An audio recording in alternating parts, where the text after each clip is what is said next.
იგი სანამ დავიწყებდეთ ვებინარს, მანამდე მოგაწოდებთ ინფორმაციას, გადავწყვიტეთ ასოციაციის ეგიდით და ზოგადად კამპანიის ეგიდით, რომ გარკვეული დღეები დავაწესოთ, ერთი კონსულტაციის დღეებად და მეორე უკვე ესეთი გამოცდილების გაზიარების დღეებად, რომ თქვენ, ასე ვთქვათ, მუდმივი მოლოდინი გქონდეთ რაღაცა გარკვეული პერიოდის განმავლობაში, რომ ერთი და იგივე დღეს მოხდება ესეთი ტიპის შეხვედრები.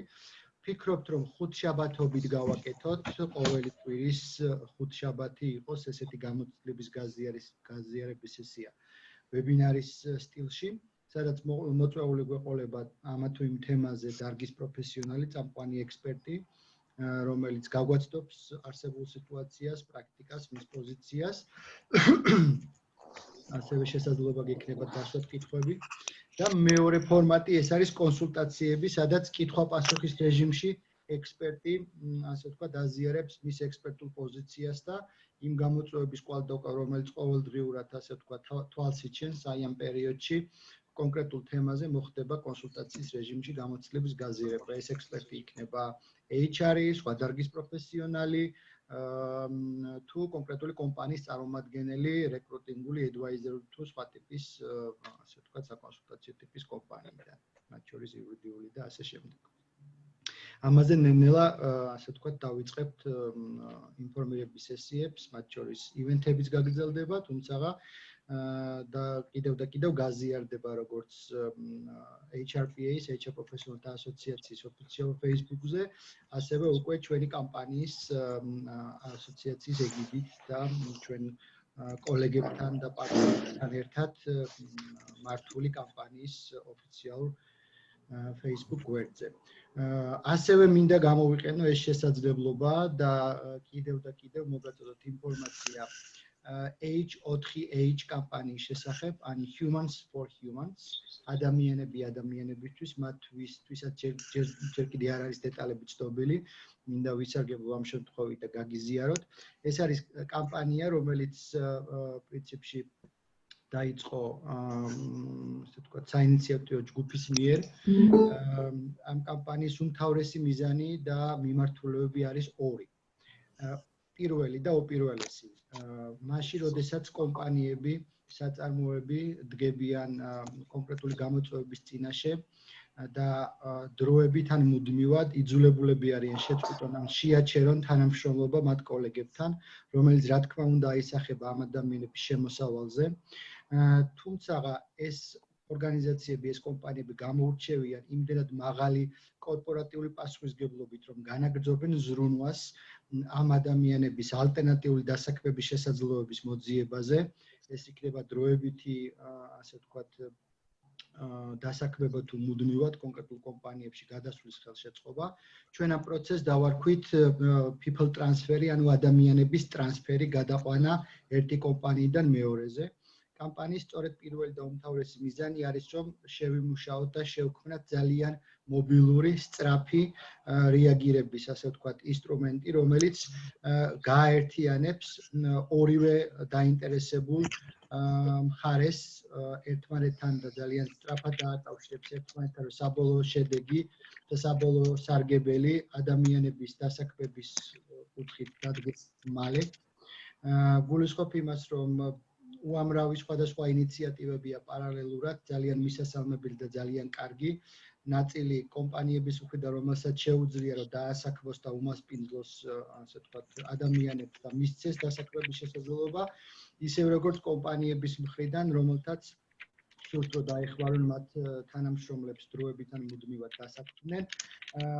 ცალ-ცალკე, ასე ვთქვათ, დაიწყო მოძრაობა და ბევრ კომპანიებს, მათ შორის იმ კომპანიებს, რომელსაც აქვს დასაქმების შესაძლებლობა, საკმაოდ რთულ სიტუაციაში აღმოჩნდნენ, იმიტომ რომ დღის განმავლობაში ათეულობით და ასეულობით მსგავს ზარს იღებენ. ამიტომ ჩვენ გადავწყვიტეთ, რომ კამპანიის ეს ერთი მიმართულებით დავფაროთ და შევქმნათ ისეთი, ასე ვთქვათ, საერთო კოორდინირებული მექანიზმი, სადაც ამ კამპანიაში შემოვა ყველა ის კომპანია, რომელსაც აქვს სურვილი, რომ დაეხმაროს მის თანამშრომელს, გააზიაროს მონაცემები თანამშრომლებზე ბაზების სახით. ჩვენ ამ ბაზების უნიფიცირებას ერთად გადამუშავებას უზრუნველყოფთ, რაც ყველაზე მთავარია. პროცესში ყველანაირი სამართლებრივი, ასე ვთქვათ, გამოწვევები იქნება დაფარული პერსონალური მონაცემების გაზიარების თუ ასე შემდეგ და ეს სტანდარტი იქნება მაღალ დონეზე დაცული და მეორე, ასევე მყისიერად გადავცეთ ეს ინფორმაცია recipient, ანუ მიმღებ ორგანიზაციებს, რომელთაც შეუძლიათ დაასაქმონ. ანუ ეს არის ერთგვარი კოორდინაციის სისტემა, რომელიც უზრუნველყოფს ორგანიზებულად ინფორმაციის წამოღებას და გადაცემას მეორე მხარისათვის, რომ სწრაფად დადგეს შედეგები. მეორე მიზანი კამპანიის გახლავთ გამოცდილების უწყვეტ რეჟიმში გაზიარება, გამოცდილების გაზიარება კონსულტაციების გზით, ტრენინგების გზით, გამოცდილების გაზიარების სესიების და ვებინარების გზით, სხვადასხვა დისკუსიების ორგანიზების გზით და ასე შემდეგ და ასე შემდეგ. მათ შორის მოგვიანებით უკვე ჩაერთვება ცხელი ხაზი და სწრაფი რეაგირების, ასე ვთქვათ, კითხვა-პასუხის რეჟიმის სისტემა, როდესაც უკვე ვებგვერდი იქნება მზად და მყისიერად უზრუნველყოფთ, რომ შემოსული ცხელი კითხვებზე სწრაფად მიეწოდოს, ასე ვთქვათ, პასუხები. აი ეს ორი უმთავრესი მიზანი აქვს რა. მიზანი საბოლოო ჯამში არის ის, რომ დავეხმაროთ კომპანიებს, რომ კოორდინირებულად წავიდეს ეს პროცესები, იმიტომ რომ აბსოლუტურად ყველას საერთო მიზანს წარმოადგენს იმ ადამიანების დახმარება, ვისაც ეხა ყველაზე მეტად ჭირდება ეს დახმარება, ანუ ადამიანები, რომლებიც ეძებენ დასაქმების შესაძლებლობებს, ხო? თითოეული დომეინის მიმართულებით გადანაწილებულები არიან კოორდინატორები და მუდმივ რეჟიმში 24 საათის განმავლობაში უკვე ფაქტიურად პასუხობენ ზარებსაც და იღებენ ინფორმაციას. რეზო ჩვენი კოლეგა არის ჩართული სწორედ დასაქმების მიმართულებით.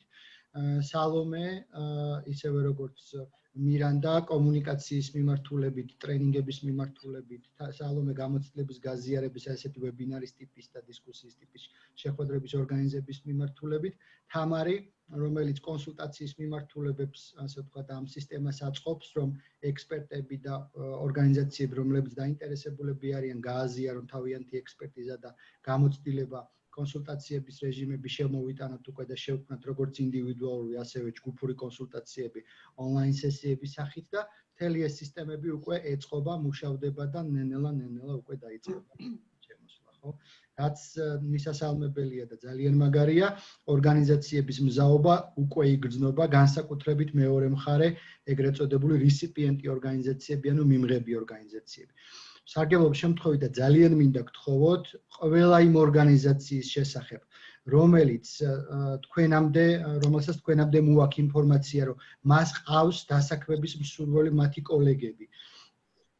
მათ დროებით შეაჩერეს თანამშრომლობა, ვერ უხდიან, ასე ვთქვათ, შემოსავალს ადამიანებს, ან შეწყვიტეს თანამშრომლობა, თუმცა ძალიან განიცდიან და ზრუნავენ ამ კოლეგების დასაქმებაზე, რომ ყველა ესეთი ორგანიზაცია გადმოამისამართოთ ამ კამპანიის, გადმოამისამართოთ თითოეულ ჩვენთაგანთან, რომ დაიწყოს აი ამ ინფორმაციების შემოდინება, კომპანიების დაკავშირება და უკვე ორგანიზებულად აი ამ ბაზების წამოღება.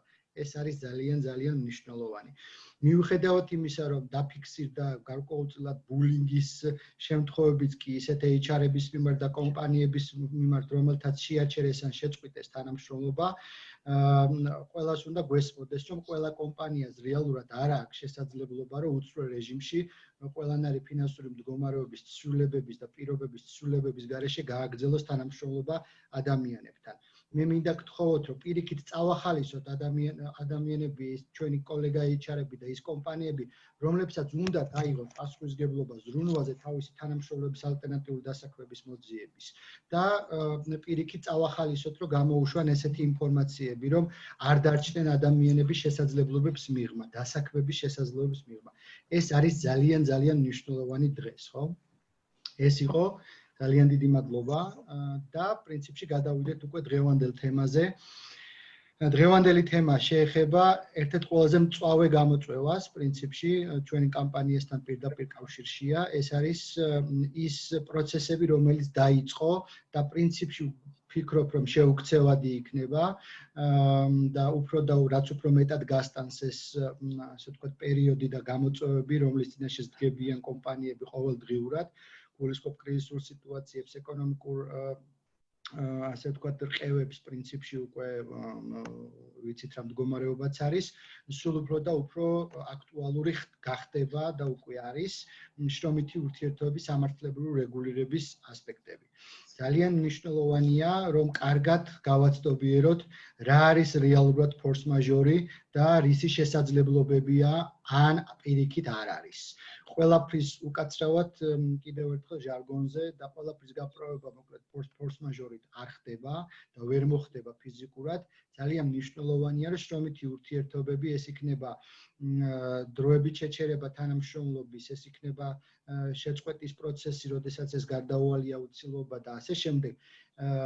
თუ იძულებითი მოწდენ ამაზე ისაუბრებს რაისა და ნინო გაშლიან ამ თემებს, ყველაფერი ეს იმართოს ძალიან მაღალი სამართლებრივი სტანდარტით და იურიდიული სტანდარტით. ყველაფერს აქვს თავისი ფორმა.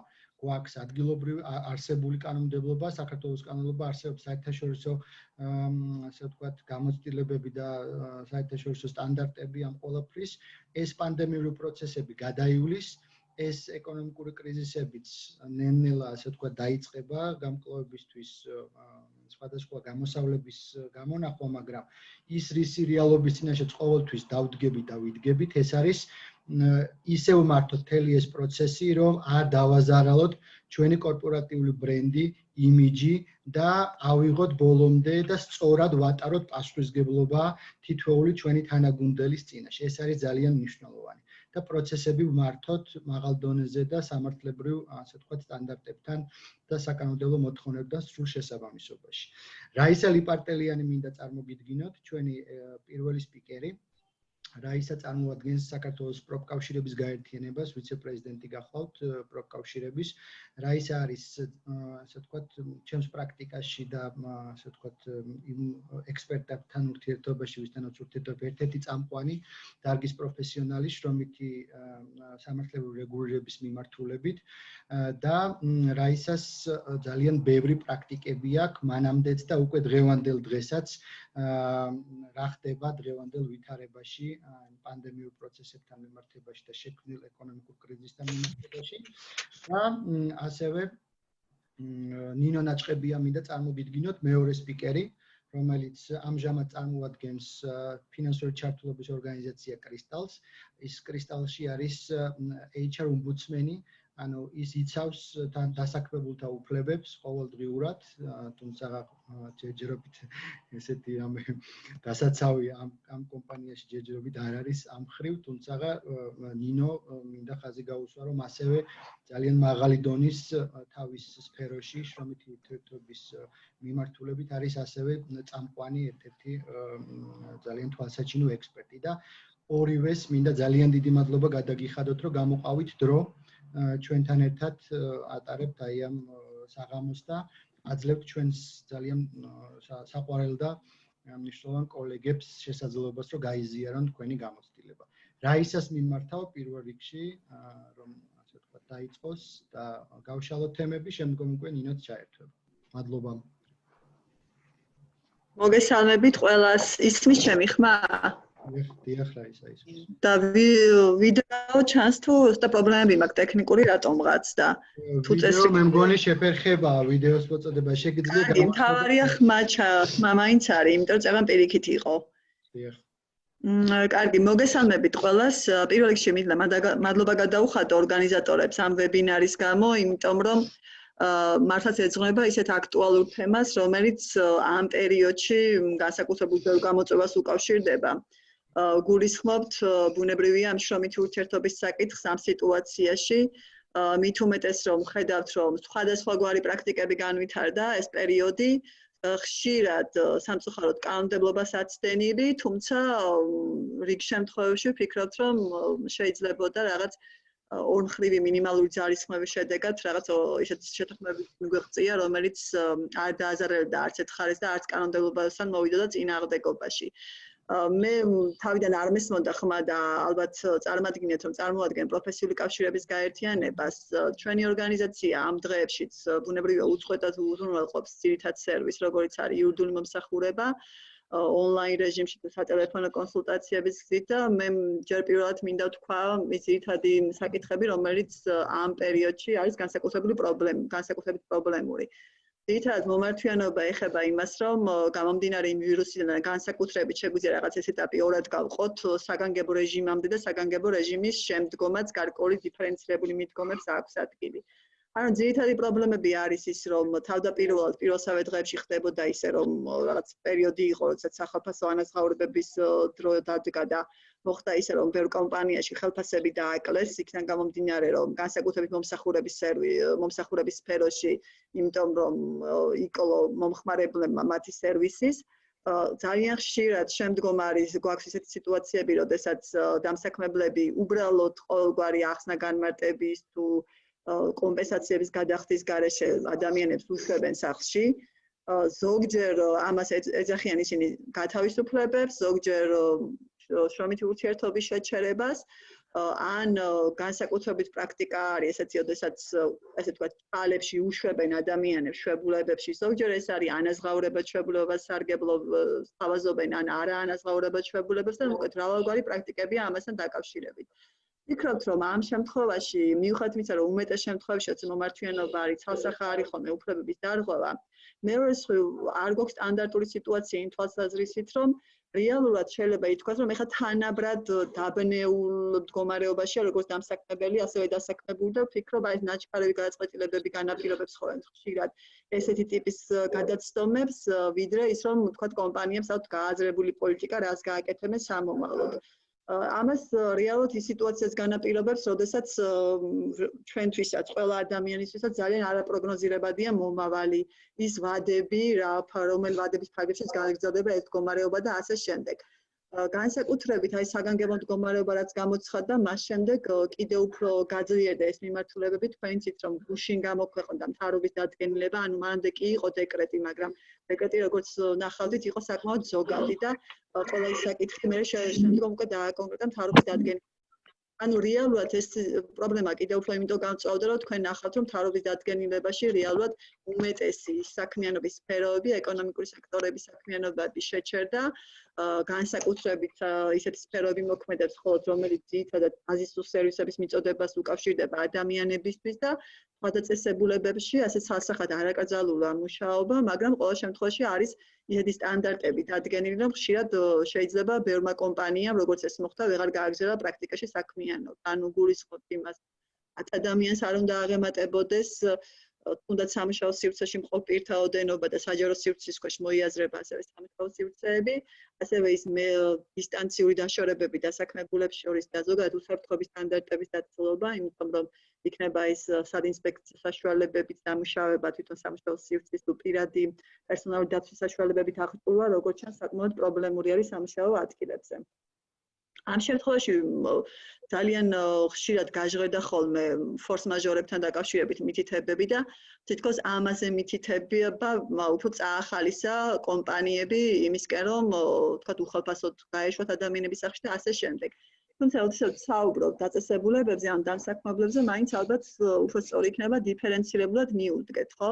როდესაც სახეზეა მსხვილი ბიზნესები, რომელიც ასევე ხშირად სამწუხაროდ უპასუხისმგებლოდ იქცევიან, ბუნებრივია ამ შემთხვევაში ვერანაირი ეს ფორს-მაჟორული თუ სხვა მდგომარეობა ვერ იქნებოდა მათთვის გამამართლებელი, მაგრამ შეიძლება თქვათ ისეთ სიტუაციებში, როდესაც საუბარია მცირე ბიზნესზე, როდესაც თვითონ მცირე ბიზნესმენიც, ასე ვთქვათ, ანალოგიურად მოწყვა მდგომარეობაშია, როგორც დასაქმებული და მას არ აქვს ისეთი კაპიტალი დაგროვებული, რომ თუნდაც ის ერთვიანი კომპენსაცია მაინც უზრუნველყოს გათავისუფლების შემთხვევაში, შეიძლება რაღაც დიფერენცირებულ მიდგომებზე გვეფიქრა, მიუხედავად იმისა, რომ კანონმდებლობა ცალსახად არ უყურებს, ვთქვათ, კომპანიის ზომას, მის ფინანსურ შესაძლებლობებს და მიუხედავად იმისა, რომ დეკრეტის საფუძველზე მთელი რიგი უფლებები იზღუდება და ეს ეხება ასევე შრომით უფლებებს, ეს არ ნიშნავს იმას, რომ თვითონ კანონმდებლობით გაწერილი უფლებები უნდა დავარღვიოთ დასაქმებულების, როგორც ხშირად ესმით. ეს ნიშნავდა იმას, რომ სახელმწიფომ გამოიყენა თავის უფლებამოსილება და გარკვეულ სფეროებში შეზღუდა შრომითი საქმიანობა და არა იმას, რომ თუ კი ადამიანი მუშაობს, მას ხელფასი არ გადაუხადოთ, ან ვთქვათ,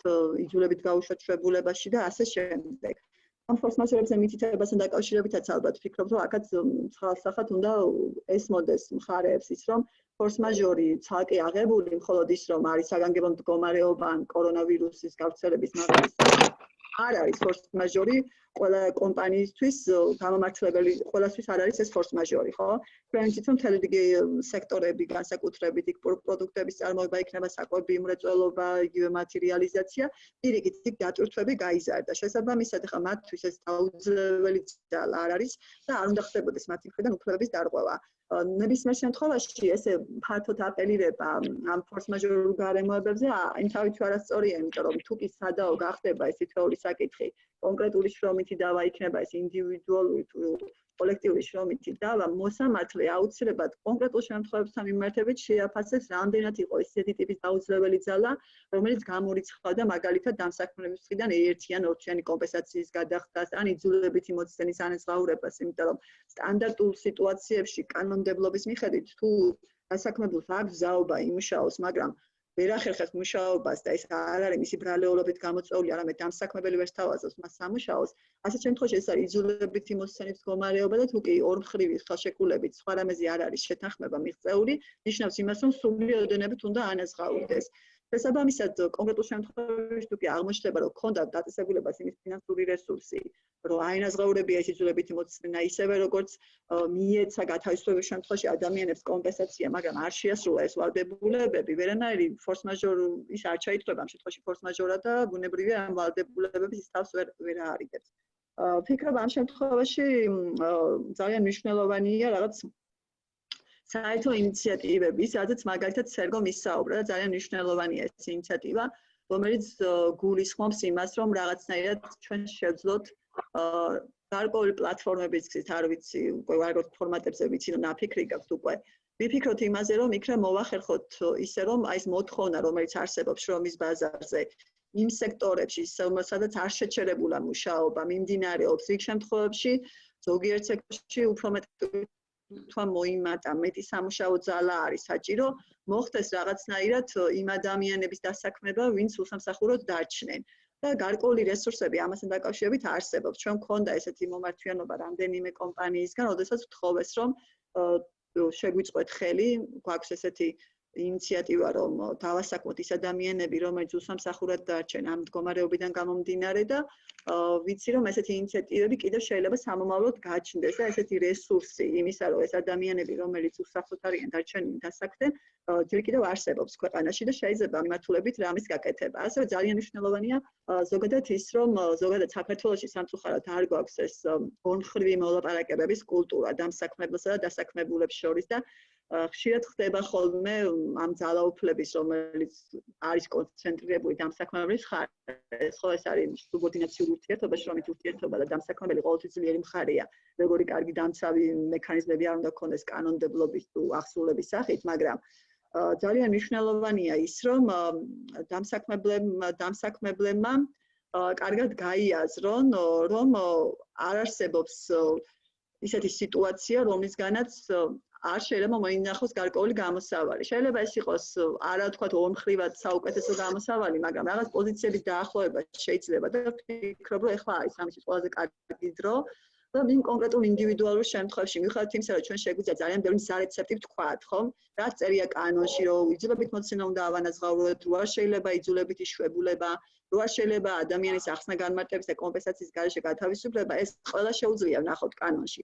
მაგრამ მეორე მხრივ არის ის რეალური მოცემულობა და მართლა ძალიან რთული სიტუაცია, რომელშიც ვიმყოფებით. ამიტომ ეხლა არის ძალიან კარგი დრო და კარგი რესურსი იმისთვის, რომ მხარეები დასწენ მოლაპარაკების მაგიდასთან შეიძლება პირდაპირ მნიშვნელობით ესეთი რაღაც ახლა შეუძლებელიც იყოს ისე უცებ მოხდა ეს ყველაფერი, რომ შეიძლება ერთმანეთთან დამშვიდობება და ასე შემდეგ ვერ მოასწრეს, მაგრამ ყოველ შემთხვევაში თანამედროვე 21 საუკუნეში არ არის მე მგონი კომუნიკაციების პრობლემა იმის თუ იმ თვალსაზრისით, რომ თუ კი ხედავს კომპანია, რომ მას უწევს საკადრო რესურსის შემცირება, ან საერთოდ დახურვაც კი ასეთ შემთხვევებში რაღაც მოლაპარაკებებზე წავიდეს დასაქმებულთან და იფიქრონ იმაზე, რომ რაღაც მაქსიმალურად მოახდინონ იმ უარყოფითი შედეგების პრევენცია, რომელიც შეიძლება დაუდგეს თითოეულ მხარეს ან ერთ-ერთს მაინც. ანუ ამის იმის თქმა მინდა, რომ უბრალოდ ჩვენ დავხურეთ საგანგებო მდგომარეობა, ვირუსი ვრცელდება და ასე შემდეგ, დავხურეთ ჩვენ და არანაირ პასუხისმგებლობას არ ვიღებთ ჩვენ თანამშრომლებთან მიმართებით, ეს ასე არ არის.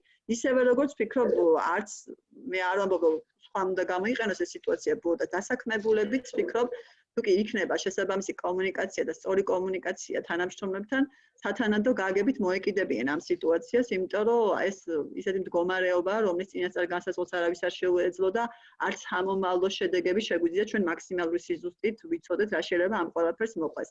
ამიტომ ის რომ რაღაც პერიოდი მაინც მოვახერხოთ ისე რომ ადამიანები ძალიან მარტივად რო ვთქვათ, საარსებო სახსრების გარეშეც არ დარჩნენ, ძალიან მნიშვნელოვანია რომ ამ კუთხით ვიფიქროთ, ჩვენც თუ რამეს მოვიფიქრებთ ამ კუთხით არის რომ შეუწყოთ მაქსიმალურად ხელი ორმხრივ მოლაპარაკებებს და ვთქვათ მაინდა-მაინც გათავისუფლებები და ეს უკიდურესი ზომები იქნება ავირიდოთ თავიდან ან შეიძლება ვიფიქროთ რაღაც ალტერნატიულ საშუალებებზე.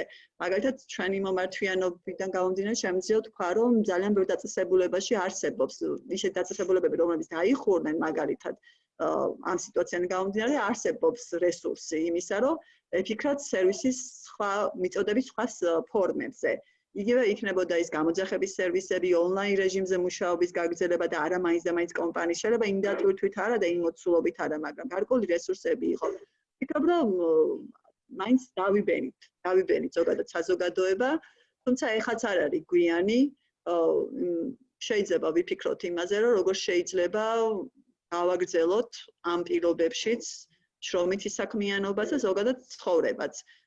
მით უმეტეს რომ ალბათ უკვე ნელა ყველა იაზრებს რომ შეიძლება არ იყოს ძალიან მოკლევადიანი პერსპექტივა ესეთი სიტუაცია და შეიძლება ისაც მოგვიწიოს ჩვენ რაღაც ალტერნატიული შრომითი საქმიანობებზე ფიქრი ან შრომითი საქმიანობის ალტერნატიულ ფორმებზე ფიქრი და ვფიქრობ ესეთი ტიპის პლატფორმები, დისკუსიების რეჟიმი და ასე შემდეგ დაეხმარებოდა ამ პროცესს.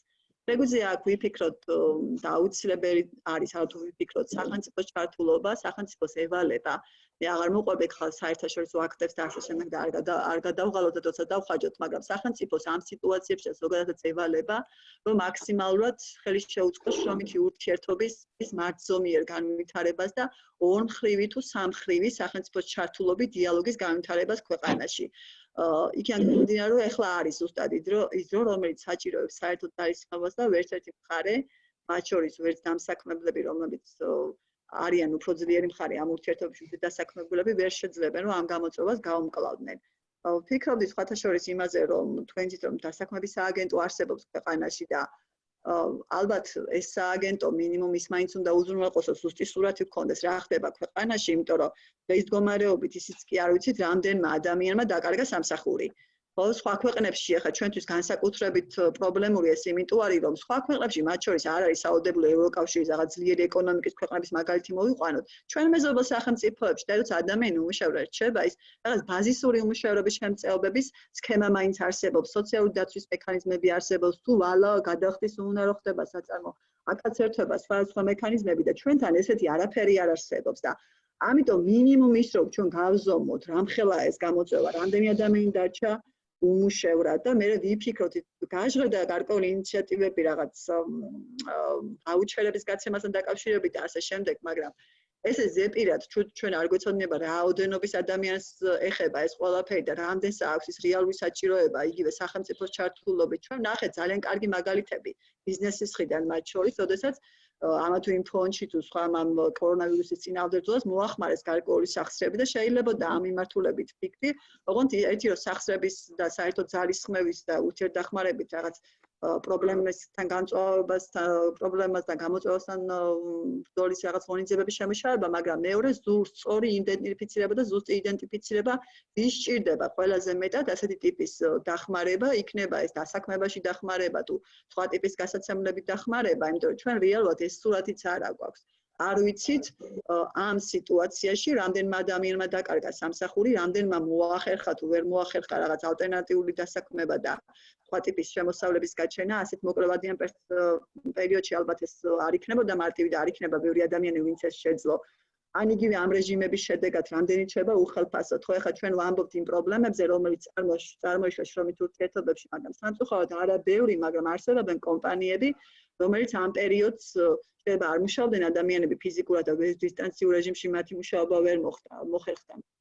თქვათ უხდიანი ძულებით მოცენებს ან არ არიან ფინანსური სახსრების გარეშე დარჩენილები.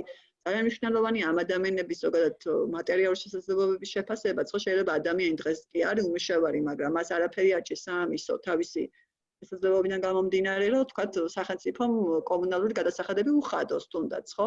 ანუ ამ მიზნით, ამ მიმართულებითაც ძალიან მნიშვნელოვანი, რომ ჩვენ ვიცოდეთ რა მასშტაბის არის ეს პრობლემა, თუნდაც ამ უმუშევრობის შემწეობის მიმღებ საჭიროებებთან დაკავშირებით, რომ რაღაც სწორად განისაზღვროს და დაიგეგმოს სტრატეგია, რა უნდა გაკეთდეს და მე თუ კი რაიმე იქნება ამ მიმართულებით სახსრები თუ რაღაც რესურსები, მე როგორ მოხდეს მისი გადანაწილება იმგვარად, რომ მაქსიმალურად ყველაზე მოწყვლად ადამიანებს გაეწიოთ დახმარება.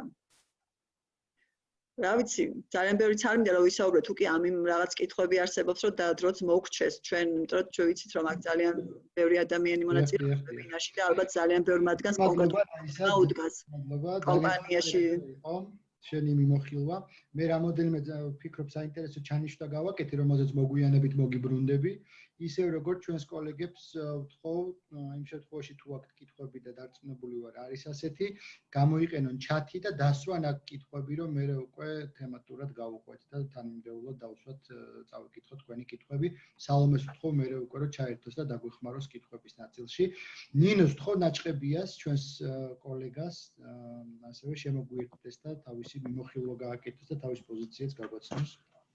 მოგესალმებით, კოლეგებო. ისმის ხო ჩემი ხმა? დიახ, ნინო. პირველ რიგში აღნიშნავ, რომ ძალიან მიხარია, რომ ამ პროექტში მონაწილეობას ვხებულობ, ძალიან საინტერესო კამპანია იქნა წამოწყებული, საინტერესო ლოზუნგით და დასახელებით ადამიანები ადამიანებისთვის და დამეხმარე მე რომ დაგეხმარო შენ ძალიან მომწონს და ძალიან დიდი მადლობა ასეთი წამოწყებისთვის და ძალიან მოხარული ვარ, რომ ასეთ პროექტში ვიღებ მონაწილეობას ამ ფორმით. რაც შეეხება დღევანდელ თემას და ბოდიში ვერ გხულობ კამერით და ჩართული გაქვს კამერა? არ ვიცი, ერთი წუთით. თუ პრობლემა არ არის, თან გაეცანით ჩვენს კოლეგებს. შევეცდები ჩავრთო. ჩანს? მე მგონი არა, მე ვერ ვხედავ ყოველ შემთხვევაში.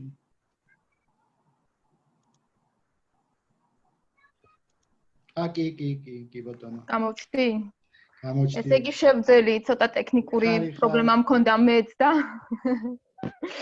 ანუ რაც შეეხება გავაგრძელებ დღევანდელ ვითარებიდან გამომდინარე, საკმაოდ რთულ სიტუაციაში იმყოფება ჩვენი ქვეყანა და არა მარტო ჩვენი ქვეყანა, მთელი მსოფლიო რთული გამოწვევის წინაშე დგას და ყველა ჩვენთაგანი ალბათ ყოველდღიურად ადევნებდა და ადევნებს თვალს ამ პანდემიის შედეგად განვითარებულ მოვლენებს, მათ შორის მეც საინფორმაციო წყაროების სოციალური ქსელების მეშვეობით ვცდილობ მივიღო მაქსიმალური ინფორმაცია თუ რა ხდება ამ კუთხით ქვეყანაში, რა გავლენას ახდენს თითოეულ თანამოქალაქეზე განვითარებული მოვლენები და შექმნილი სიტუაცია, რა გადაწყვეტილებებს მიიღებს სახელმწიფო და ეს გადაწყვეტილებები როგორ მოქმედებს ამ შემთხვევაში კონკრეტულად დამსაქმებელს და დასაქმებულის ურთიერთობაზე, ანუ შრომით ურთიერთობაზე. ამ პროცესში ძალიან ერთგვაროვანი პრაქტიკის მომსწრენი გავხდით და სამწუხარო ფაქტების შესახებ ყველამ გავიგეთ და ნახეთ, რომ უამრავმა ადამიანმა დაკარგა სამუშაო ადგილი, ან შეჩერებული იქნა მათთან შრომითი ურთიერთობა, რაც იმას უვადოთ და ყოველგვარი ანაზღაურების გარეშე, რაც თითქმის ტოლფასია განთავისუფლების, ვინაიდან ყოველგვარი შემოსავლის წყაროს გარეშე თანამშრომლის დარჩენა ფაქტიურად ნიშნავს, რომ მას არ აქვს დღეს სამსახური, იმიტომ რომ ეს არის გაურკვეველი ვითარება მისთვის და ეს გრძელდება გაურკვეველი ვადით, ანუ მანამ სანამ ეს გარკვეული მდგომარეობა ან გამოსწორდება ან არ გამოსწორდება.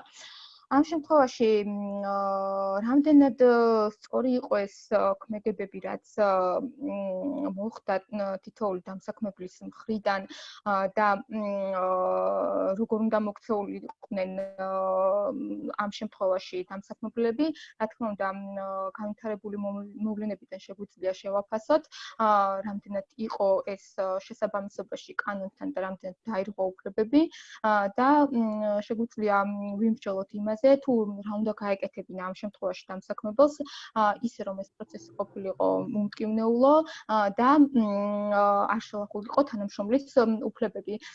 ამ შემთხვევაში ძალიან მნიშვნელოვანია ის გარემოება, რომ არ უნდა გავაიგებოთ ყველა დამსაქმებელი ერთმანეთთან. მნიშვნელოვანია კონდეს დამსაქმებელს ფინანსური და ტექნიკური რესურსი იმისა, რომ მას შეეძლოს ამ გამოწვევის დაძლევა, რა თქმა უნდა. და ის რომ გაუმკლავდეს ანაზღაურების გადახდას თანამშრომლისთვის და შესაბამისად ისეთი პირობების შექმნა, რომელიც თანამშრომლისთვის იქნება მისი ჯანმრთელობისთვის და სიცოცხლისთვის უსაფრთხო და არ მოხდეს უკიდურესი ზომების მიღება შრომითი ურთიერთობის შეწყვეტა.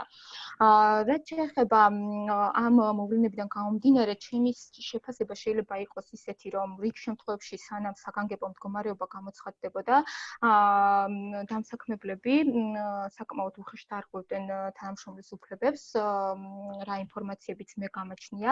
ხშირ შემთხვევაში თვითიზოლაციაში მყოფ თანამშრომლებს თხოვდნენ სამუშაო ადგილზე გამოცხადებას და ეს არასწორია, იმიტომ რომ თანამშრომელს უფლება აქვს შესაბამისი დოკუმენტის წარდგენის შემთხვევაში იმყოფებოდეს ბიულეტინზე და შრომითი ურთიერთობა საქართველოს შრომის კოდექსის თანახმად მისი ჯანმრთელობის მდგომარეობის გამო შეჩერდეს. გამომდინარე აქედან ესეც იყო გარკვეულწილად ესეთი შემთხვევები წარმოადგენს ადამიანის შრომით უფლებების დარღვევას და ჩვენ უნდა მივცეთ იმ ადამიანებს ეს იქნება ფორს-მაჟორი თუ არა ფორს-მაჟორი თავისი უფლებებით სარგებლობის შესაძლებლობა და ისარგებლონ როგორც ბიულეტინის უფლებით და შესაბამისად შეძლონ თავიანთი უფლებების განხორციელება ამ კუთხით. რა თქმა უნდა, ეს ფორს-მაჟორული გარემოება რომელიც ქვეყანაში არის შექმნილი, არ შეიძლება გახდეს ყველა დამსაქმებლისთვის საკუთარი ვალდებულების შესრულებაზე უარის თქმის შესაძლებლობა, რადგან ეს იმ შემთხვევაში მიიჩნევა დაუძლებელ ძალად, თუ დამსაქმებელს არ აძლევს საკუთარი ვალდებულების შესრულების შესაძლებლობას.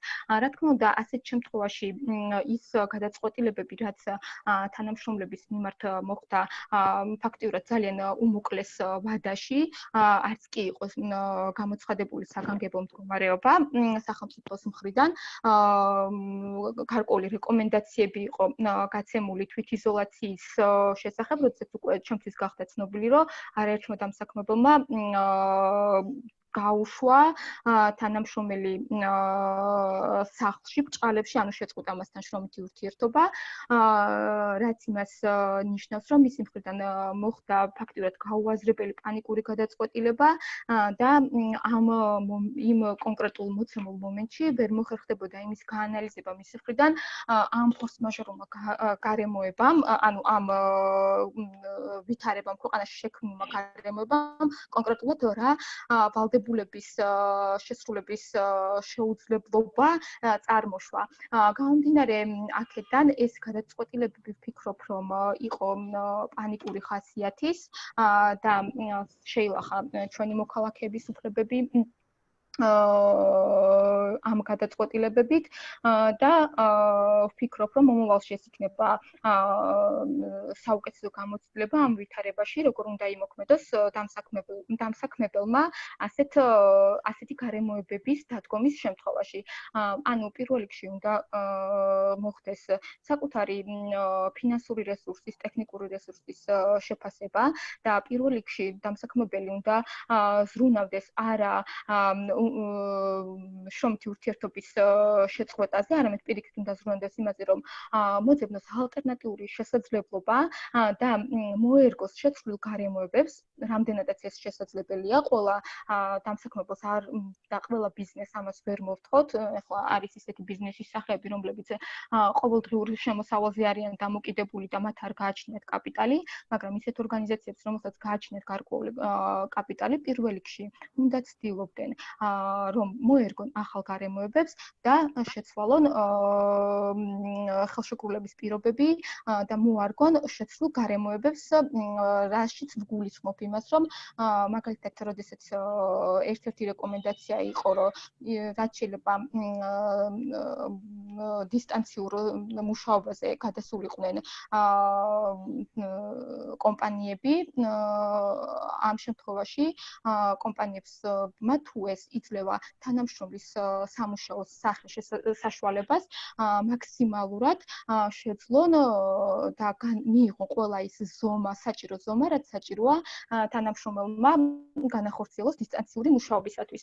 ასევე რაც შეეხება კონკრეტულად დამსაქმებელი ვალდებულია იზრუნოს და შექმნას ისეთი სამუშაო გარემო, რომელიც უნდა იყოს თანამშრომლისთვის უსაფრთხო და თუ მას ამის ფინანსური შესაძლებლობა და რა თქმა უნდა თვითგანადგურებამდე არ მიიყვანს და ლიკვიდაციამდე არ მიიყვანს, პირველ რიგში უნდა უზრუნველყოს იმ დაცვითი მექანიზმების შემოღება, რაც უზრუნველყოს თანამშრომლების ჯანმრთელობის და სიცოცხლის დაცვას. ეს იქნება ინდივიდუალური დაცვის საშუალებები თუ მასობრივი დაცვის საშუალებები.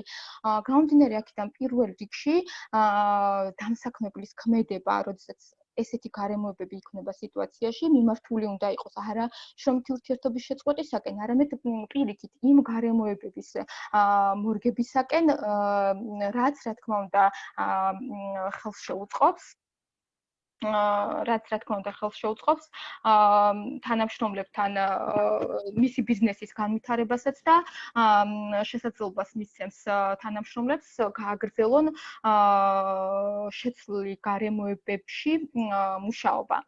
რაც შეეხება კონკრეტულად შრომითი ურთიერთობის შეწყვეტას, რა ფორმითაც ინფორმაციას ვიღებდი შეწყვეტასთან დაკავშირებით, ეს იყო როგორც აღნიშნე უხელფასო შვებულება. შვებულება ეს არის თანამშრომლის უფლება და არა დამსაქმებლის გადაწყვეტილება პირველ რიგში და ამ შემთხვევაში როგორც რაისამ აღნიშნა, თუ დგას კომპანია ისეთი გამოწვევის წინაშე, რომ მას არ აქვს ხელფასის გადახდის იმ ხელფასის იმოდენობით გადახდის შესაძლებლობა, რაც ჩვეულ რეჟიმში შეეძლო გადაეხადა თანამშრომლისათვის, ასეთ შემთხვევაში საუკეთესო გზა არის ურთიერთშეთანხმება, რომ შეთანხმდნენ გარკვეულ პირობებზე დასაქმებული და დამსაქმებელი და მოხდეს მათ შორის გარკვეული მოლაპარაკების მიღწევა და არავითარ შემთხვევაში იძულებით შვებულებაში თანამშრომლის გაშვება მithumetes უხელფასოდ. იმიტომ რომ ეს არის როგორც აღნიშნე პირველ რიგში თანამშრომლის უფლება და მისი არჩევანი. რაც შეეხება შრომითი ურთიერთობის შეწყვეტას ყოველი კომპენსაციის გარეშეც, ესეც გაუმართლებელია, იმიტომ რომ ამ შემთხვევაში ორი ფორმით უნდა მომხდარიყო შეწყვეტა, ან ეკონომიკური მდგომარეობის გამო სავარაუდოდ დაშვებას ვაკეთებ, რომ გაუარესდა და ვეღარ ახერხებს ხელფასის გადახდას და შესაბამისად ამ შემთხვევაში ის ვალდებულია დამსაქმებელმა დაიცვას შესაბამისი კანონით დადგენილი მოთხოვნები და გადაუხადოს კომპენსაცია, ან მეორე შესაძლებლობა არის ობიექტური გარემოება და ეს ფორს-მაჟორული გარემოება თუ მას შეეხებოდა ამ დოზით, შეიძლებოდა გარკვეულწილად ესეთ შესაძლებელი საქმეა და შესაძლებელია და კონკრეტულად რთული ამ კონკრეტულ სიტუაციაში ობიექტური გარემოების გამო შრომითი ურთიერთობის შეწყვეტა რამდენად გამოყენებადი არის, მაგრამ ამასაც დავუშვებთ, რომ ესეც დავუშვათ ამ მუხლითაც მოხდა შეწყვეტა შრომითი ურთიერთობის, ამ შემთხვევაშიც კომპენსაციის გადახდა ევალება დამსაქმებელს დასაქმებულისთვის.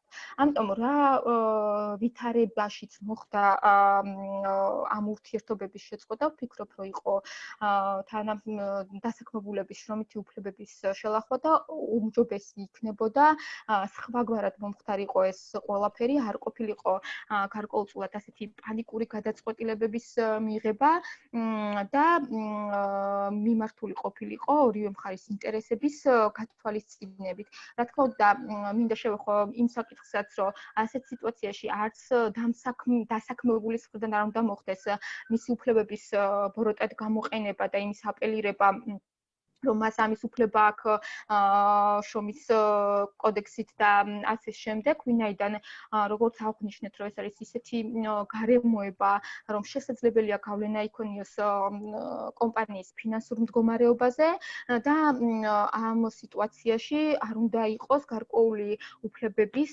ბოროტად გამოყენება არც რა თქმა უნდა დასაქმებულის მხრიდან და არც დამსაქმებლის მხრიდან.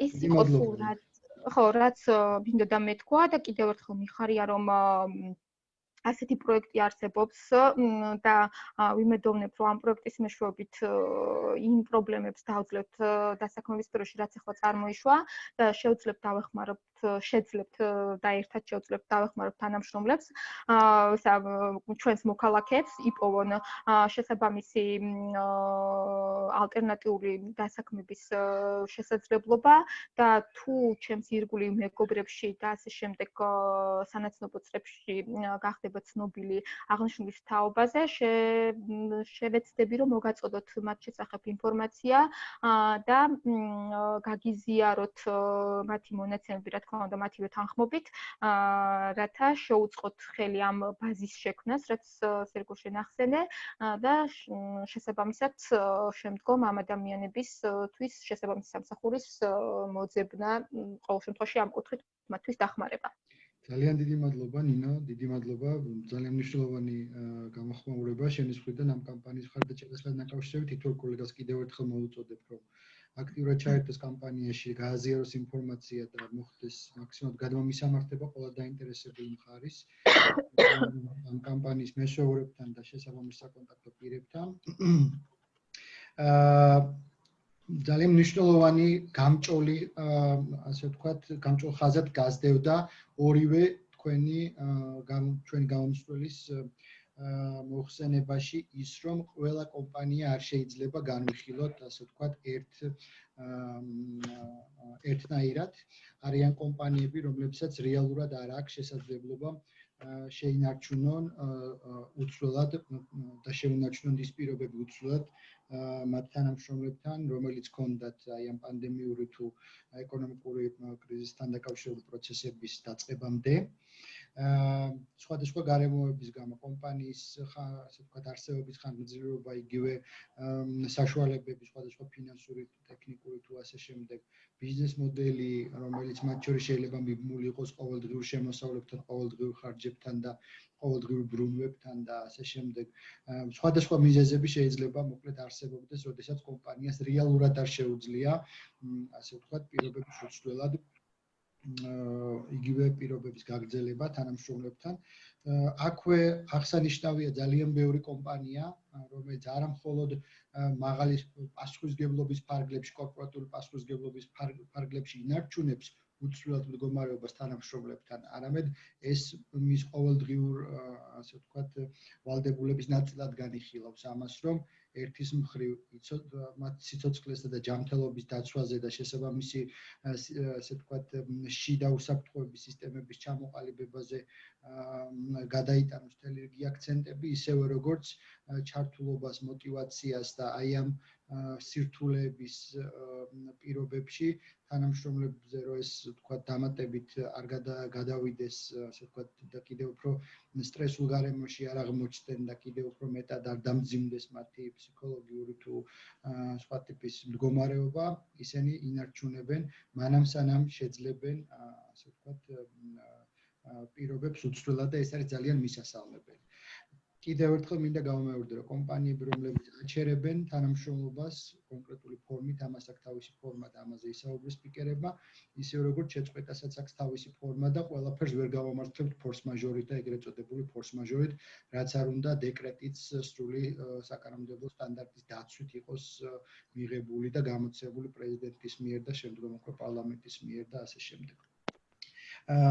კითხვები არის შემოსული, აქვე მეც მინდა ვისარგებლო და დავსვა რამოდენიმე კითხვა.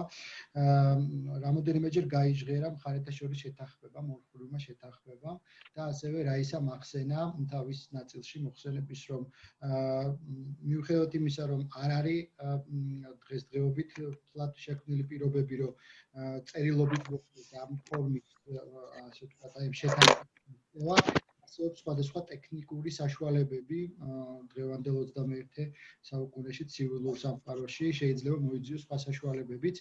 კონკრეტულად იქნება გაგვიზიარო რაისა შენი პრაქტიკა და გაუზიარო ასე ვთქვათ ჩვენს კოლეგებს თუ მაინც ვდგებით ასეთი და ჭირდება შესაბამისი კომუნიკაცია თანამშრომლებთან და შეთავაზება ასე ვთქვათ პირობების ცვლილების როგორ შეიძლება მოხდეს და რა შეიძლება ჩაითვალოს საკმარისად ასე ვთქვათ ამ კუთხით. პირობების ცვლილება ზოგადად ხელშეკრულების ბუნებრივია ნებისმიერ დროს შეიძლება თუ მხარეები ამაზე თანხმდებიან ცალმხრივად ხელშეკრულების პირობების ცვლილებას თუ ის არსებითი პირობა არ უშვებს კანონმდებლობა. მაგრამ ასეთ მდგომარეობაში, როდესაც რეალურად შეცვლილი გარემოებებია და გარკვეული შეზღუდვები საგანგებო მდგომარეობის დროს განსაკუთრებით ეკონომიკის სექტორში, ბუნებრივად წარმოიშვება ესეთი ცვლილებების საჭიროება. რაიმე განსხვავებული ფორმატი იმის გამო, რომ სიტუაცია არის განსხვავებული, ხელშეკრულების პირობების ცვლილების კანონმდებლობით არ არის გათვალისწინებული, ასეთ შემთხვევებშიც მხარემ რომელიც იქნება ინიციატორი, მნიშვნელობა არ აქვს, იქნება ეს დასაქმებელი, მეორე მხარეს უნდა შესთავაზოს სახელშეკრულება პირობების ცვლილება. თუმცა აღმოჩნდება ისე, რომ მხარეები იმ არსებით პირობებზე, რომელიც მნიშვნელოვანია შრომითი ურთიერთობის გასაგრძელება, თუ ერთ თანხმდებიან, მხოლოდ ამის შემდეგ შეიძლება ვიფიქროთ იმაზე, რომ ხომ არ შევწყვიტოთ შრომითი ურთიერთობა, მათ შორის ამ სიტუაციაში შეიძლება ეს ძირითადი გარემოება ამისი იყოს ეკონომიკური ცვლილებები.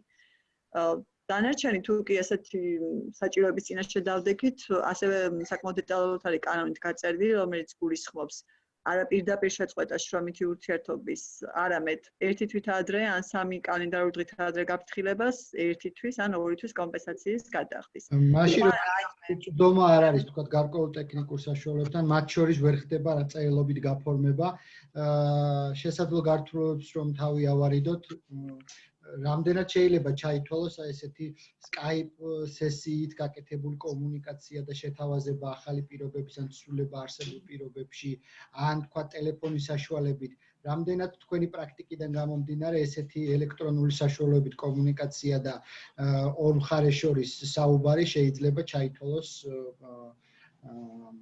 ასე ვთქვათ საკმარისად ისიც რა არის ამ შემთხვევაში განსაკუთრებით ახლა თანამედროვე ტექნოლოგიების განვითარების პირობებში ნებისმიერი ფორმით შეთანხმება არის შესაძლებელი, ეს შეიძლება იყოს მეილინგ კორესპონდენციის სახით და შეიძლება ფიზიკურად ვერ მოხერხდეს ისე რაღაც დოკუმენტის შედგეს, სადაც ორი მხარე მოაწერს ხელს. თავარი გარემოება არის, რომ მხარეების ნების გამოვლინება დასტურდებოდეს რაიმე გვარად.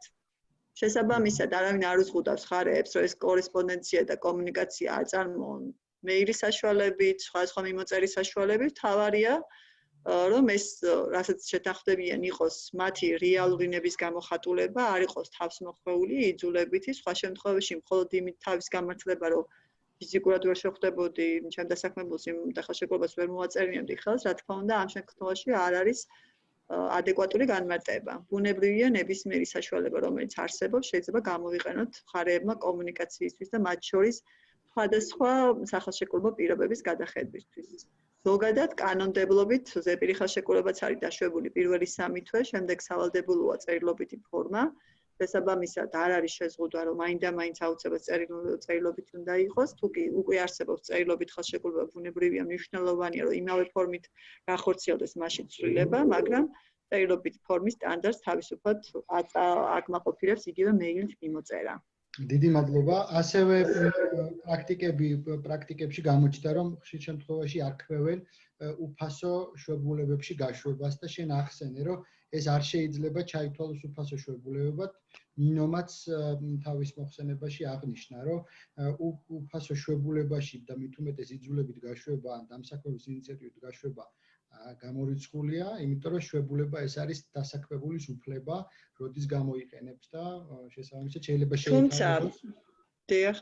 შვებულებებთან მიმართებით რა იქნებოდა და რა უნდა გაითვალისწინონ ესეთ სიტუაციაში და ესეთ აი, როდესაც საუბრობთ, რომ ორხმულ კომუნიკაციას აქვს ძალიან დიდი მნიშვნელობა, მათ შორის ეს შეიძლება შვებულების საკითხი და შვებულების გამოყენება კონკრეტულ შემთხვევაში იყოს პრობლემის გადაწყვეტის გზა. ანუ შვებულებაში ზოგადად ცუდი არაფერი არ არის. ანუ მთავარი პრობლემა არის ის, რომ დამსაქმების გადასაწყვეტი არ არის ადამიანის შვებულებით ისარგებლებს თუ არა და ეს შვებულებაში გავუშვი, ეს იმთავითვე არის უკანონო. თორე, თუ კი მაგალითად არსებობს ესეთი შემთხვევები, როდესაც გარდაუვალია შრომითი ურთიერთობის შეწყვეტა, იმიტომ რომ ეკონომიკური პრობლემები იმდენად რეალური და ხელშესახებია დამსაქმებისთვის, რომ ბუნებრივად ვერ გააგრძელებს ის ოპერირებას, შეიძლება ასეთ პირობებში თუ დასაქმებული დარწმუნდება ამაში, მისი მხრიდან გამოიხატოს ინიციატივა იმის თაობას, რომ საერთოდ სამსახურის დაკარგვის ნაცვლად, ან იმ ერთვიან კომპენსაციას თუ ორთვიან კომპენსაციას შეიძლება ერჩივნოს ადამიანს, რომ იყოფებოდეს ანაზღაურებადი იქნება თუ არაანაზღაურებადი შვებულებების პირობებში, როდესაც შრომითი ურთიერთობა არის შეჩერებული და ეს იყოს მისი გადასაწყვეტი და საბოლოო ჯამში მხარეთა შეთანხმების საგანი. არა ის, რომ მე ხა ასე გადავწყვიტე, არ მაქვს ფული ან მაქვს, მაგრამ არ მინდა რომ გადავიხავ და წადით ახლა უყოლა შვებულებებში.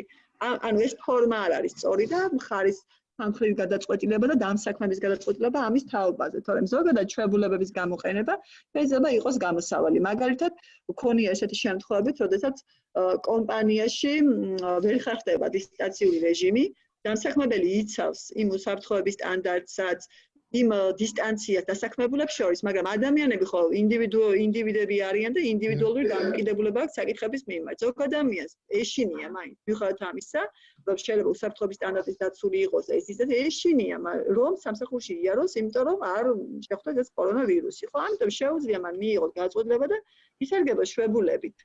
ამაში არავინ არ ზღუდავს. ესეც არ უნდა მოხდეს ახლა ბოროტად გამოყენება, რომ არა მე სამსახურში სიარულიც არ მინდა, როგორი სტანდარტების და როგორი გარემოც არ უნდა შემიქმნა და რადგან ვირუსია გავრცელებული, მინდა სახლში ვიყო და მივიღო ხელფასი. გასაგებია, მადლობა რაისა. ანუ ეს დაახლოებით ის შემთხვევა შეიძლება იყოს, როდესაც რაზეც საუბრობდა ნინო თავის ნაწილში, რომ ბოროტად არ უნდა იყოს არავითარ შემთხვევაში თავისი უფლება დასაქმებულის მხრიდან, ანუ მეშინი არ მოვალ და ფასიან შვებულებას გამოვიყენებ, არც ეს არის სწორი გაგება, მე თანხმებით, ხო? შვებულებით სარგებლობა შეუძლია ასეთ შემთხვევაში, მაგრამ ის რომ არც ვიარო მე სამსახურში და სახლში ვიყო და თანხალფასი მივიღო, ასეთ პირობებში, როცა ყველა სტანდარტი დაცულია დამსაქმების მხრიდან, ბუნებრივია ეს არის არასწორი საქციელი და არც კანონშესაბამისი. დიდი მადლობა. ნინოსთან მექნებოდა კითხვა. ნინო ახსენე, შენ დამსაქმებელი ვალდებულია, რომ შექმნას ყველა პირობა ოფისში ან ზოგადად სამუშაო ადგილზე, რომ მაქსიმალურად იყოს დაცული ჯანმრთელობა და უზრუნველყოფილი იყოს, ასე ვთქვათ, შესაბამისი უსაფრთხოების სტანდარტები. რას გვეტყოდით იმ შემთხვევაში, თუ დამსაქმებელს არ აქვს შესაძლებლობა ან ფიზიკურად ვერ მოახერხა უზრუნველყოს ასეთი სტანდარტის შექმნა, მაგალითად შეზღუდულია პირბადეები, შეზღუდულია ხელთათმარები, შეზღუდულია სადეზინფექციო საშუალებები და ვერ მოახერხებდა აი ამ მინიმალური სტანდარტების დაცვასაც კი, შესაბამისად ის სწორედ ამ მოტივით სთხოვს თანამშრომლებს, რომ აღარ გააგრძელონ ოფისში სიარული და პრინციპში ეს ხდება საფუძველი იმისა, რომ შეჩერდეს შრომითი ურთიერთობა. რამდენად ფიქრობთ, რომ ეს პოტენციური დავის შემთხვევაში სასამართლოსგან შეიძლება იყოს გათვალისწინებული ასეთი გარემოება ობიექტურ გარემოებად? ანუ თუ რა თქმა უნდა არ აქვს შესაძლებლობა კომპანიას რომ შექმნას ის უსაფრთხო გარემო ან ფინანსურად ან აღარ იშოვება ბევრი ესე ვთქვათ წააწყდა ესეთ პრობლემას რომ არ იშოვებოდა ეს დაცვითი საშუალებები სადენსინფექციო ხსნარები და პირბადეები ამ პერიოდში რა თქმა უნდა იქიდან გამომდინარე რომ თუ სამუშაო სახე არის ისეთი ეხლა უკვე საგანგებო მდგომარეობა არის და უკვე სხვა სიტუაციაა და ბევრი საქმიანობა ასე ვთქვათ შეზღუდულია და 10-ზე მეტს არ აქვს უფლება იყოს ხო კომპანიაში და ისიც დისტანცია უნდა იყოს დაცული მაგრამ თუ მისი სამუშაო კონკრეტულად სამუშაო სახე არის ისეთი რომ ამ დაცვის ღონისძიებების განხორციელება აუცილებელი არის და აუცილებელია პირბადე კონდეს აუცილებელია ეს სითხე კონდეს და ასე შემდეგ რა თქმა უნდა ეს ის გარემოება როდესაც უნდა მოხდეს სამუშაო უნდა მოხდეს ისეთი გადაწყვეტილების მიღება რომ საფრთხე არ შეექმნას თანამშრომლის ჯანმრთელობას და სიცოცხლეს და უნდა მოხდეს პირველ რიგში იმის განსაზღვრა თუ შეიძლება დისტანციურად მუშაობა ამ თანამშრომლის და თუ არ მოხდება კონკრეტულად და ვერ ქმნის დისტანციური მუშაობის შესაძლებლობას დამსაქმებელი ასეთ შემთხვევაში უკვე მივდივართ იქამდე რომ შესაძლებელია კონკრეტულად მივიდეს დამსაქმებელი და დასაქმებული იმის შეთანხმებამდე რომ დროებით შეჩერდეს მათ შორის შრომითი ურთიერთობა იმიტომ რომ ის გარემოება რომ მოვიდეს სამსახურში თანამშრომელმა და იმუშაოს იმ პირობების დაცვის გარეშე რაც არის რეკომენდირებული სახელმწიფოს მიერ შესაძლებელია მას შეუქმნას ეს საფრთხე რაც შეეხება პოტენციური დავის შემთხვევაში თუ ეს გარემოებები არის პატივსადები, რის გამოც ვერ ქმნის სახელმწიფო კონკრეტული დამსაქმებელი ასეთ დაცვის ღონისძიებებს და ვერ იღებს შესაბამის ვერ ატარებს შესაბამის ღონისძიებებს, მაშინ რა თქმა უნდა ეს იქნება საპატიოდ მიჩნეული და შეფასებული, რის გამოც დამსაქმებელს არ შეუძლია შეასრულოს თავისი ვალდებულება. და გამომდინარე აქედან პოტენციური დავის შემთხვევაში მოხდება სწორედ ამ გარემოებების შეფასება რამდენად პატივსადები იყო დამსაქმებლის მხრიდან მის მიერ ვალდებულების შეუსრულებლობა და ამის მიხედვით მოხდება დავის გადაწყვეტა იქნება ეს იძულებითი განაცდულის ანაზღაურება თუ ჩაითვლება საპატიო მიზეზად. დიდი მადლობა ნინო. სალომეს ვთხოვ რომ კითხვებზე გადავიდეთ უკვე კითხვების ბლოკზე საკმაოდ ვრცელი კითხვებია და ამიტომ რო არ გამოგცეს დრო. საღამო მშვიდობის კიდევ ერთხელ მადლობა მინდა გადაგიხადოთ თითოეულ მონაწილეს ისმის იმედია ხმა ხო კარგად. რაისა ნინო ასევე ძალიან დიდი მადლობა. შეგვიძლია დავუყვეთ რამდენიმე კითხვა გვაქვს. პირველს დავსვამ HR Spaces-გან, რამდენად არის შესაძლებელი რომ შედგეს ისეთი სფეროების ჩამონათვალი, ვისაც ექნება მსგავსი პრობლემა და მათთვის გაკეთდეს რეკომენდაციების სახელმძღვანელო, სადაც გაწერილი იქნება თუ რა ალტერნატიული სამუშაო სერვისი შეიძლება შექმნან კომპანიაში თანამშრომლებისთვის. ეს ძირითადად ალბათ შესაძლებელი რა თქმა უნდა არის და დამოკიდებულია ამის ორგანიზებაზე. ვიღაცამ უნდა გაუწიოს ორგანიზება და მოხდეს ამ ინფორმაციის შეგროვება. ეს კითხვა უფრო ჩვენსკენ იყო მომართული თუ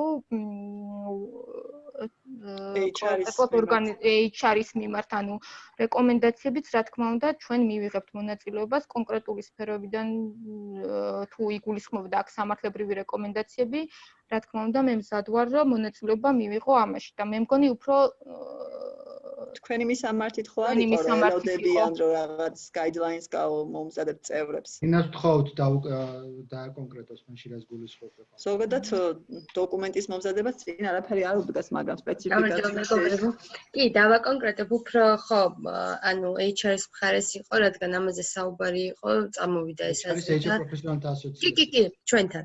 ანუ ამას გულისხმობ და რო არ დამკარგოდა აზრი, ამიტომ კომენტარში ჩავაგდე და კითხვად გამოდგა და წინვალია. პრინციპში როგორც ასოციაციის სრულუფლებიანმა წევრმა პრინციპში შეგიძლია ორგანიზება გაუწიოს.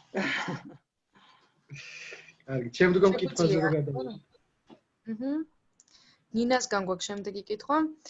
თუ ვისაუბრებთ კონკრეტული სფეროების შესახებ, რომელთაც ყველაზე მეტად შეეხო, რა სამართლებრივი საფუძვლით შეიძლება მოხდეს თანამშრომლებთან ხელშეკრულების დროებითი შეჩერება? თუ დროებითი შეჩერება?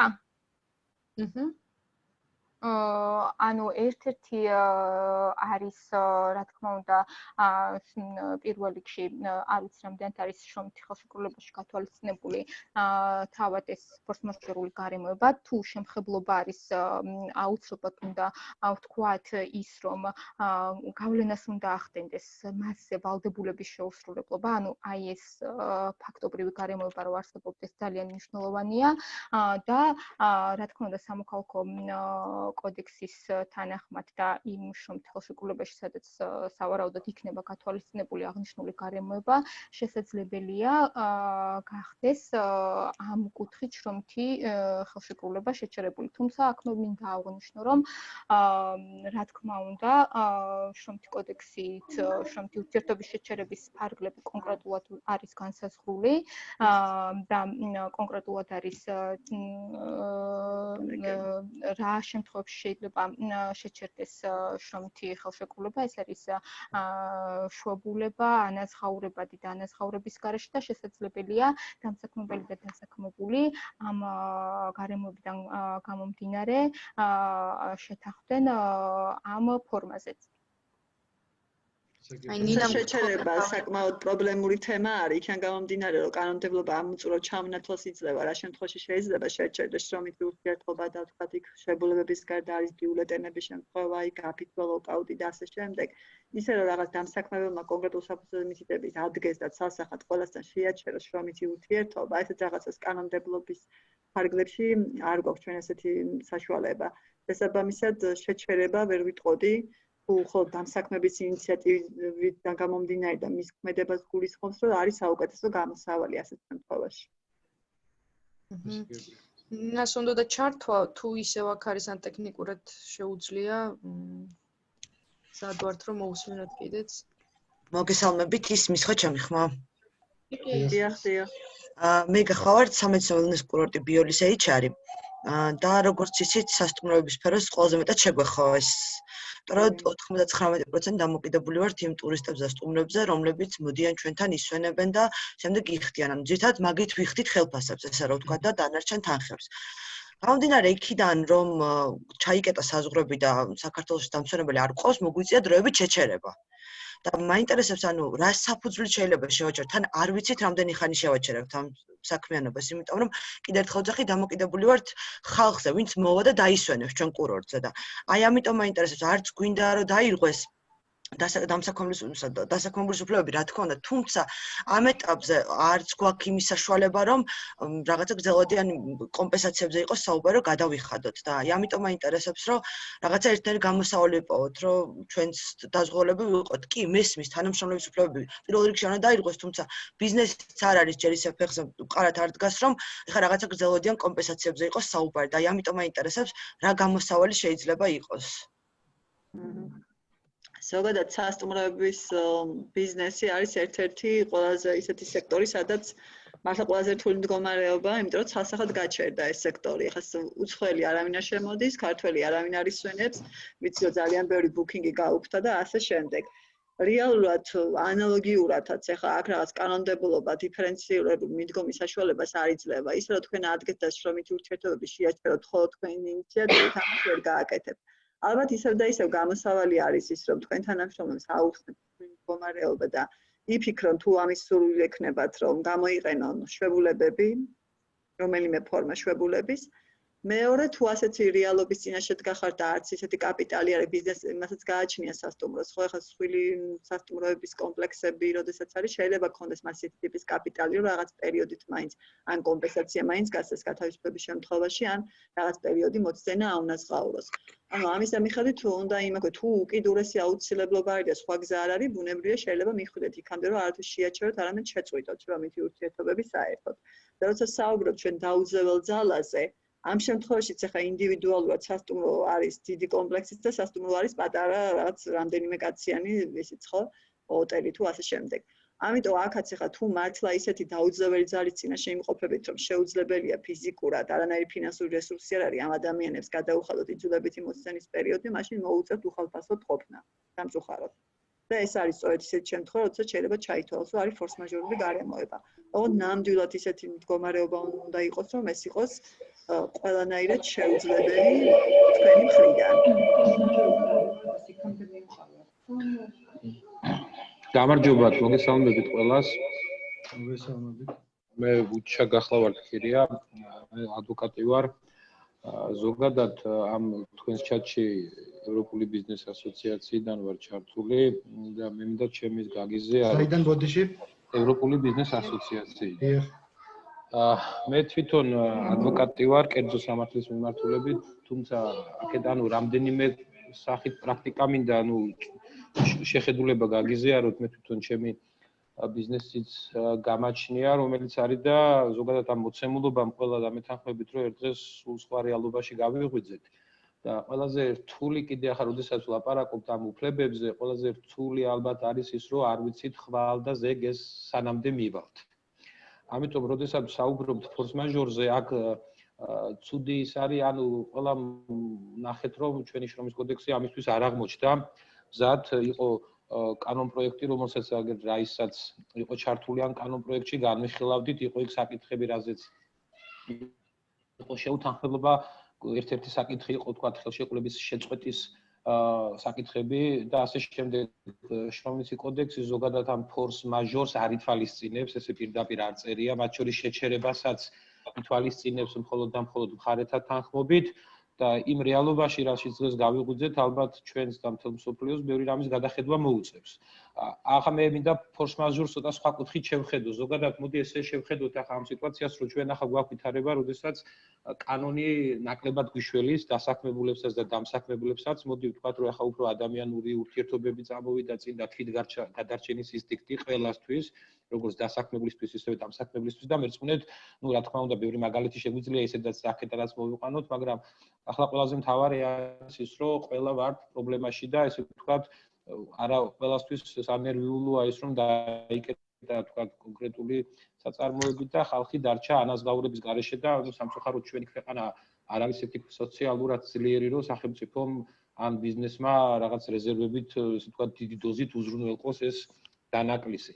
ჩვენ გვაქვს ესეთი ვითარება, რომ როცა ფორს-მაჟორზე ვსაუბრობთ, დღეს შეიძლება კონკრეტულ კომპანიას პირობითად გააჩნდეს რაღაც რეზერვი, რომლითაც შეძლოს რაღაც ეტაპზე ან ხელფასების გადახდა ან ასე შემდეგ, მაგრამ საკითხი დგას ცოტა სხვაგანად, ხვალ და ზეგ, ანუ ზოგადად ყველა ბიზნესს შეეცვლება მოცემულობა, სადაც არის და კრიზისი შეიძლება სულ სხვაგვარად დადგეს.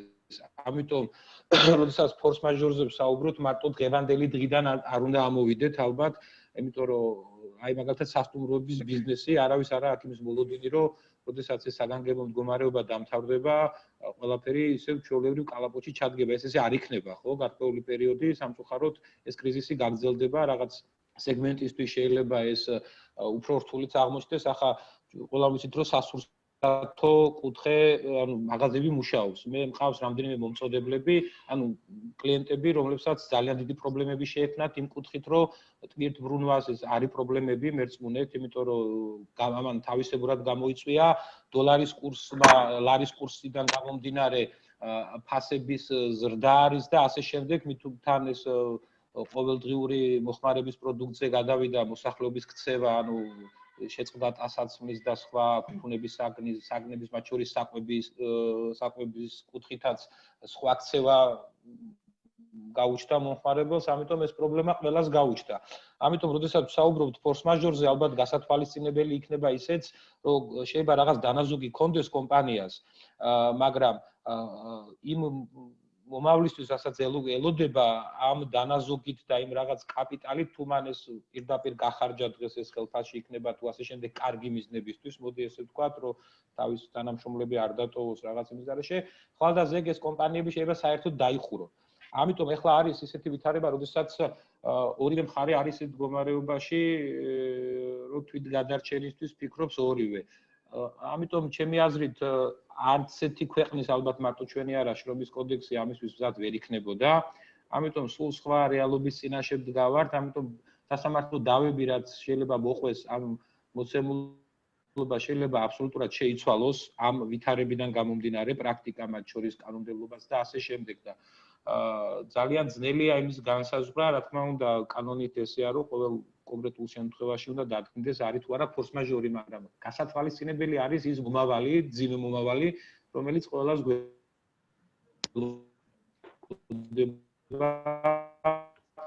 ანუ ჩემი აზრით ამ შემთხვევაში რამ რომ დამსაქმებელმას და დასაქმებულმა, ну ეს ყველა შემთხვევაში იდეალურად ვერ იქნება, გაიაზროს ის რომ ამ საქმის, ამ ბიზნესის გადარჩენა შეიძლება მხოლოდ ერთმანეთის დახმარებით, მე რაისასთანაც მქონდა საუბარი, რამდენიმე შემთხვევა იყო, როდესაც გამოთქვეს დასაქმებულმა, ну სურვილი რომ რაღაც პერიოდის განმავლობაში ისინი უბრალოდ გააგრძელებდნენ უხელფასოდ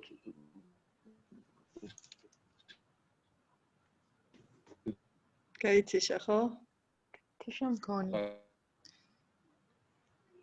შეგვიძლია ალბათ გავაგრძელოთ კითხვები და შემდგომ უკვე შემოგვიერთდება ბატონი და მივცემთ.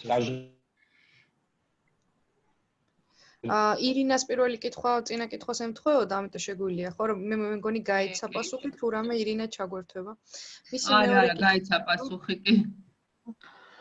მეორე შეკითხვა რამდენად მართებულია იურიდიულად და რა სამართლებრივი საფუძველი არსებობს ისეთ შემთხვევაში თუ დამსაქმებელი ცდილობს დისტანციურად მომსახურე თანამშრომლის ხელფასში შეიტანოს ცვლილება.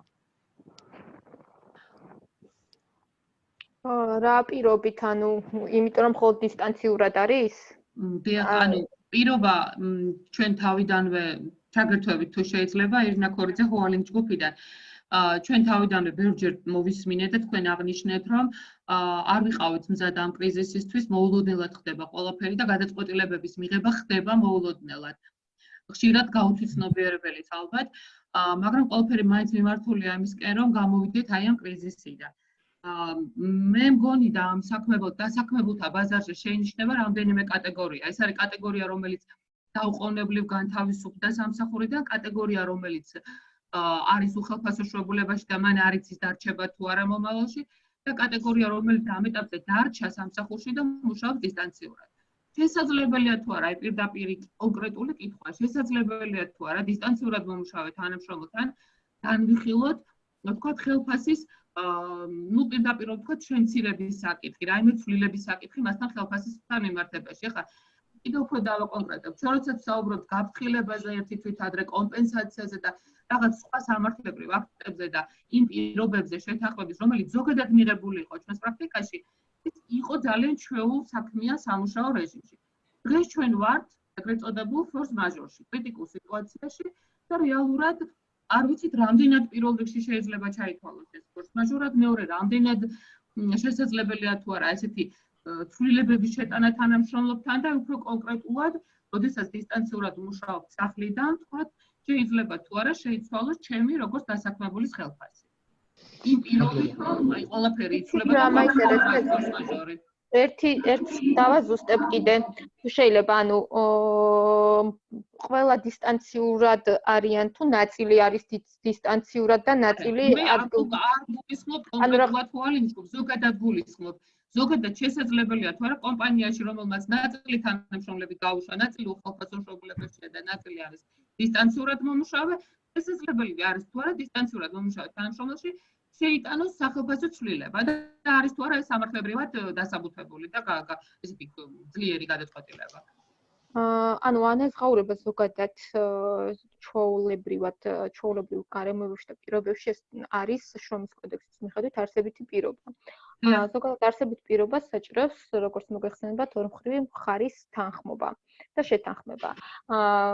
მხოლოდ იმ მოტივით, რომ დისტანციურად მუშაობს, ამ შემთხვევაში აუცილებელია, რომ მეორე მხარის თანხმობა იყოს. მხოლოდ იმ მოტივით, რომ თანამშრომელი დისტანციურად მუშაობს და მას სამუშაო მოცულობა არ შეუმცირდა, ამით თუ დავიწყებთ მოლაპარაკებას თანამშრომელთან ანაზღაურების შემცირებაზე, ვფიქრობ, რომ არასწორი გზა არის, ალბათ მას უნდა აუხსნათ ის ყველა გარემოება, რის წინაშეც დგას კომპანია კონკრეტულად, რომ შემცირდა ის თუნდაც შემოსავალი რა გავლენებიც იქონია ამ გარემოებებმა კომპანიაზე და მოხდეს იმასთან ამ კუთხით მოლაპარაკების წარმოება და შესაბამისი ცვლილება, რა თქმა უნდა.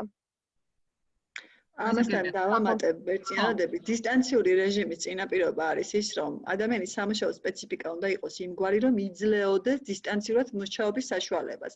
თუ კი მე იგივე დაატვირთვით, იგივე საქმეს ვაკეთებ სიტყვაზე, სამსახურს მიღმა სახლიდან, რასაც ვაკეთებდი სამსახურში, არანაირი წინაპირობაც არ არსებობს იმისა, რომ ჩემი ხალხი გადაიხედოს მარტო იმიტომ, რომ ვარ დისტანციურ რეჟიმში. მაგრამ თუ კი ხდება ისეთი მდგომარეობა, ალბათ რაც არის ხოლმე ინსპირაცია, თქვათ ხელფასის დაკლება, იმიტომ ახსენეთ, რომ ეს განპირობებულია იმით, რომ მისი სამუშაოს მოცულობა, დაატვირთვა შემცირდა და ასე შემდეგ. ამ შემთხვევაშიც კი, მიუხედავად იმისა, რომ თქვენ შეიძლება ძალიან დასაბუთებულად ფიქრობდეთ, რომ ადამიანი ნაკლებს მუშაობს, ვიდრე მანამდე მუშაობდა და ამიტომ ნაკლები ანაზღაურება უნდა მიიღოს, ეს უნდა გახდეს მასთან მოლაპარაკების და ორმხრივი შეთანხმების საგანი. სხვა შემთხვევაში თუ კი დისტანციურ რეჟიმში ადამიანი მუშაობს და ჩვენ ბევრი მუშაობთ, ახლა ასე გვიწევს, ხო, ამ რეჟიმში მუშაობა, რა ვიცი, მე არ მგონია, რომ ნაკლები დატვირთვით გვიწევდეს მუშაობა, უფრო მეტ დისკომფორტებთან არის პირიქით დაკავშირებული ესეთ რეჟიმში მუშაობა, ვიდრე ის, რომ სამსახურში ოფისიდან ვახორციელებდეთ ჩვენ საქმიანობას. ანუ ნებისმიერ შემთხვევაში ხელფასის გადახედვა ყოველთვის უნდა იყოს მოლაპარაკების და საბოლოო ჯამში შეთანხმების საგანი. დიდი მადლობა. რამოდენიმე კითხვისაგან შემდგარი კითხვა ერთი გვაქვს თუ არა რაიმე სტატისტიკა, რამდენი კომპანია უხდის თანამშრომლებს ხელფასს, მიუხედავად იმისა, მისი თანამშრომელი სახლშია თუ არაო, სამწუხაროდ არანაირი სტატისტიკა. არანაირი სერგო, არანაირი. ამასთან ძალიან ცოტა დროა გასული, თუნდაც პრაქტიკების ბოლომდე შესასწავლად და გადასახედად. სულ რაღაცა მესამე პროგრამიდის ალბათ რაც ეს პროცესები დაიწყო. ამიტომ ვერანაირ სტატისტიკებზე ვერ არის საუბარი, მათ შორის დარგებზე იყო საუბარი, ვინ გააჩერა, ვინ მუშაობს და რა კომპანიები და რა ტიპი და რა სფეროები, გარდა ისეთი კომპანიებისა, რომელიც სტრატეგიულ კომპანიებად, ანუ სტრატეგიულ სფეროებად განისაზღვრა, ეს არის საფთიაქო ქსელები, იმისათვის რომ არ შეფერდოს საკვები პროდუქტები, საკვები და გარკვეული საწარმოები, რომლებიც სახელმწიფოს თხოვნით და დავალებით მუშაობენ, მათ შორის პირბადეები და სხვადასხვა გარემოებიდან გამომდინარე, პრინციპში სხვა უნდა ჩავთვალოთ, რომ ქსელის მიმართულებები ნაკლებად, მათ შორის ბანკები და მიკროსაფინანსოებიც მუშაობენ რაღაცა გარკვეული გრაფიკებით. სხვა კითხვები, ესე იგი იყო. ანუ ერთ კარგ ინფორმაციას ვიტყვი. არიან დამსაქმებლები, რომლებიც არის და ვისთვის იგივე. არიან დამსაქმებლები, რომლებიც არათუ ხელფასი, არამედ ერთ მაგი ხელფასის ოდენობით დანამატებიც კი გაზა. ნუ რა თქმა უნდა ეს შესაძლებლობა ქონდა იმ დამსაქმებელს, მაგრამ ესეთი პრაქტიკებიც გვაქვს და მიხარია რომ ესეთი პრაქტიკებიც მესმის ხოლმე და არა მარტო საპირისპირო პრაქტიკები რომ მოყვა გათავისუფლება და ასე შემდეგ რაღაც იმედის მომცემია ესეთი ქმედებაც. ჩემთვის. კარგია რომ ესეთი ინფორმაციები მოდის თქვენამდე, იმიტომ რომ ჩვენთან ძირითადად პრობლემები მოდის ხო? თავისთავად კავშირები ხართ აბა. შესაძლებელი სამშენებლო სფეროს შრომითი ურთიერთობები რომ მიმოვიხილოთ, მუშაობა დაშვებულია, მაგრამ მასშტაბურ პროექტებზე. არსებული შეზღუდვებით, როგორ უნდა წარიმართოს პროცესი, ანაზღაურება მიბმულია მოცულობასა და გამომუშავებაზე. ესეთი კითხვა. შეზღუდვა ესეთი არ არის. ხო, აი უჩაც ამბობთ. სამშენებლო სექტორში მათემატიკაში რო არ არისო პრინციპში შეზღუდული, უბრალოდ მე დავამუშავე, დიახ. გუშინ დავამუშავე, შემიძლია მოგაწოდოთ კიდევაც, რავი თუ არის ამის საშუალება, ეს სახელმძღვანელო დადგენილება, ხო? დადგენილების, დიახ და სამშენებლო შეზღუდვა იქ ესეთი არ არის, უბრალოდ ის დისტანციის და წესების დაცვის, ანუ ეპიდემიური წესების დაცვის ვალდებულებაა, თუმცა რამე ესეთი შეზღუდვა პირდაპირ არის ჩამონათვალში, რომ დასაშვებია არა. ინფრასტრუქტურული და სამშენებლო პროექტები არ გაჩერებულა, შესაძლოა არ ვარ საქართველოს გამონაკლისი ბევრ ქვეყანაში გრძელდება ესეთი ტიპის პროექტები ან რაღაც აქ თუ არის საშუალება, მე შემიძლია სახელმძღვანელო შეიძლება ვინმე საინტერესო იყოს, შემიძლია გამოგზავნო კიდევაც ტექსტური ფორმით არის. სალომე შეგეხმიანებათ, მოგვიანებით მოგიტოვოთ თქვენი კონტაქტი და გამოგართმევთ ამ მასალას და თქვენი სახელით გავავრცელებთ როგორც თქვენ. ხვალაც გამოქვეყნდება ახალი ინსტრუქციები, ყურადღებით იყავით ამ სამშაო სიტუაციებთან დაკავშირებით და დაიდება თავრობის ვებგვერდზე. კი, იცით რა არის ახლა ჩემი აზრით, რაც მინდა ბოდიში ესე ჩავერთე, უნებართოთ. რაც მინდა ვთქვა, ალბათ ძალიან დიდი მნიშვნელობა აქვს ემოციურ მომენტსაც, ახლა როგორც ვიცი, HR-ები ერთი წუთი ბოდის იხდით, ერთი წუთი და ალბათ უბრალოდ მთავარი არის სწორი ინფორმაციის მიწოდება კომპანიებისთვის, დასაქმებულებისთვის, რომ რამენაირად შეუმსუბუქდეთ ეს შოკური, ესე ვთქვათ, ვითარება რაც აქვს, იმიტომ რომ ასეთ ვითარებაში ცოტა ესეთ გადაწყვეტილებებს იღებენ ხოლმე და ამიტომ მაქსიმალურად ალბათ კარგი იქნება, რომ ამ კომპანიებს, დასაქმებულებს, დამსაქმებულებს, ვისაც გვაქვს ჩვენ ცდომა, სწორი ინფორმაცია მივაწოდოთ, რომ რაღაც ეს გადაწყვეტილებები ესეთ ისე დამისი მცდელობა არ იყოს და გააზრებული იყოს. ალბათ ეს სერგო შემდეგი ვებინარის სპიკერი აგერ უკვე ყავს უჩა. გადასარევი. ხო და ასე იმას გაგვიზიარეთ. სიამოვნებით ოჩას დავუპატიჟებთ სპიკერად და თემებს რა დაგვილევს და ამ კამპანიის ფარგლებში ძალიან ბევრი მსგავსი აქტივობა გვექნებათ ისევე რომ თქვენს დამოუკიდებელ ექსპერტებს თან ამ რეჟიმში დროსაც ზოგავთ გადაადგილების და მოხერხებული ხოთ.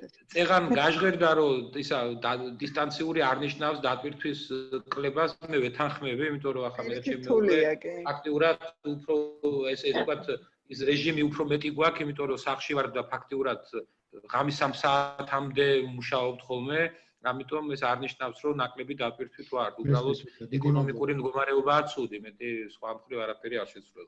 მადლობა. და პრინციპში ბოლო კითხვა, რამდენად შესაძლებელია სამართლებრივად გამოსაცდელი ვადით აყვანილი თანამშრომლის შრომითი ურთიერთობების შეჩერება ანაზღაურების გარეშე? მე მგონი პრინციპში ესეც იგივენაირად გადის შეჩერებასთან, რომ ეს არის მხარებს შორის შეთანხმების საგანი და შეჩერებას რაღაც თავის ფორმები აქვს, უნდა დაილაპარაკონ, უნდა შეთანხმდნენ და შვებულება ამ შემთხვევაში ხელფასიანი და უხელფასო და ამის შეთავაზება ძალიან ბევრი ვისაუბრეთ პრინციპში იმაზე, რამდენად დიდი მნიშვნელობა აქვს კომუნიკაციას. ერთი პირობების ახსნას, რა პირობებში იმყოფება დღეს კომპანია და რისი შესაძლებლობა აქვს მენეჯმენტს და რისი შესაძლებლობა არ აქვს. ასევე აღუნიშნეთ იმაზე, რომ ბოროტად არ უნდა იყოს არც დასაქმებულის მხრიდან გამოყენებული მისი უფლებები და არ უნდა მოახდინოს აპელირება ნორმალურ სიტუაციაში აი ამ უფლებები და თქვას, რომ მე არ მოვდივარ არანაირ შეთანხმებაზე და წინააღმდეგი ვარ ყველანაირი, ასე ვთქვათ, ცვლილებების გარეშე თანამშრომლობის გაგრძელებით და შენ ვალდებული ხარ გადამიხადო და ასე შემდეგ და ასე შემდეგ, ესეც ამაზეც აღინიშნა.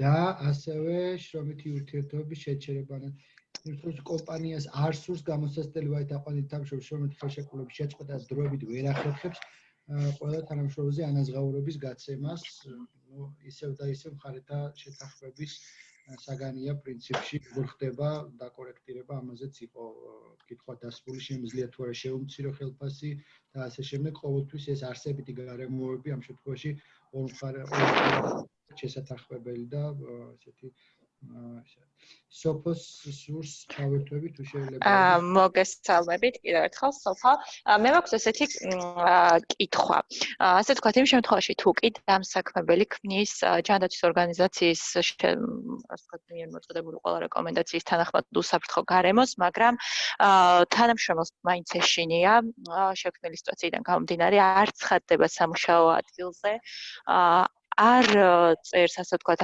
არც უხელფასო შვებულებას, არც შვებულებას უბრალოდ არ დადის ასე ვთქვათ სამსახურში. ამ შემთხვევაში დამსაქმებელმა რომ გაანთავისუფლოს ასეთი თანამშრომელი, როგორც წესი, მან უნდა გადაიხადოს კომპენსაცია.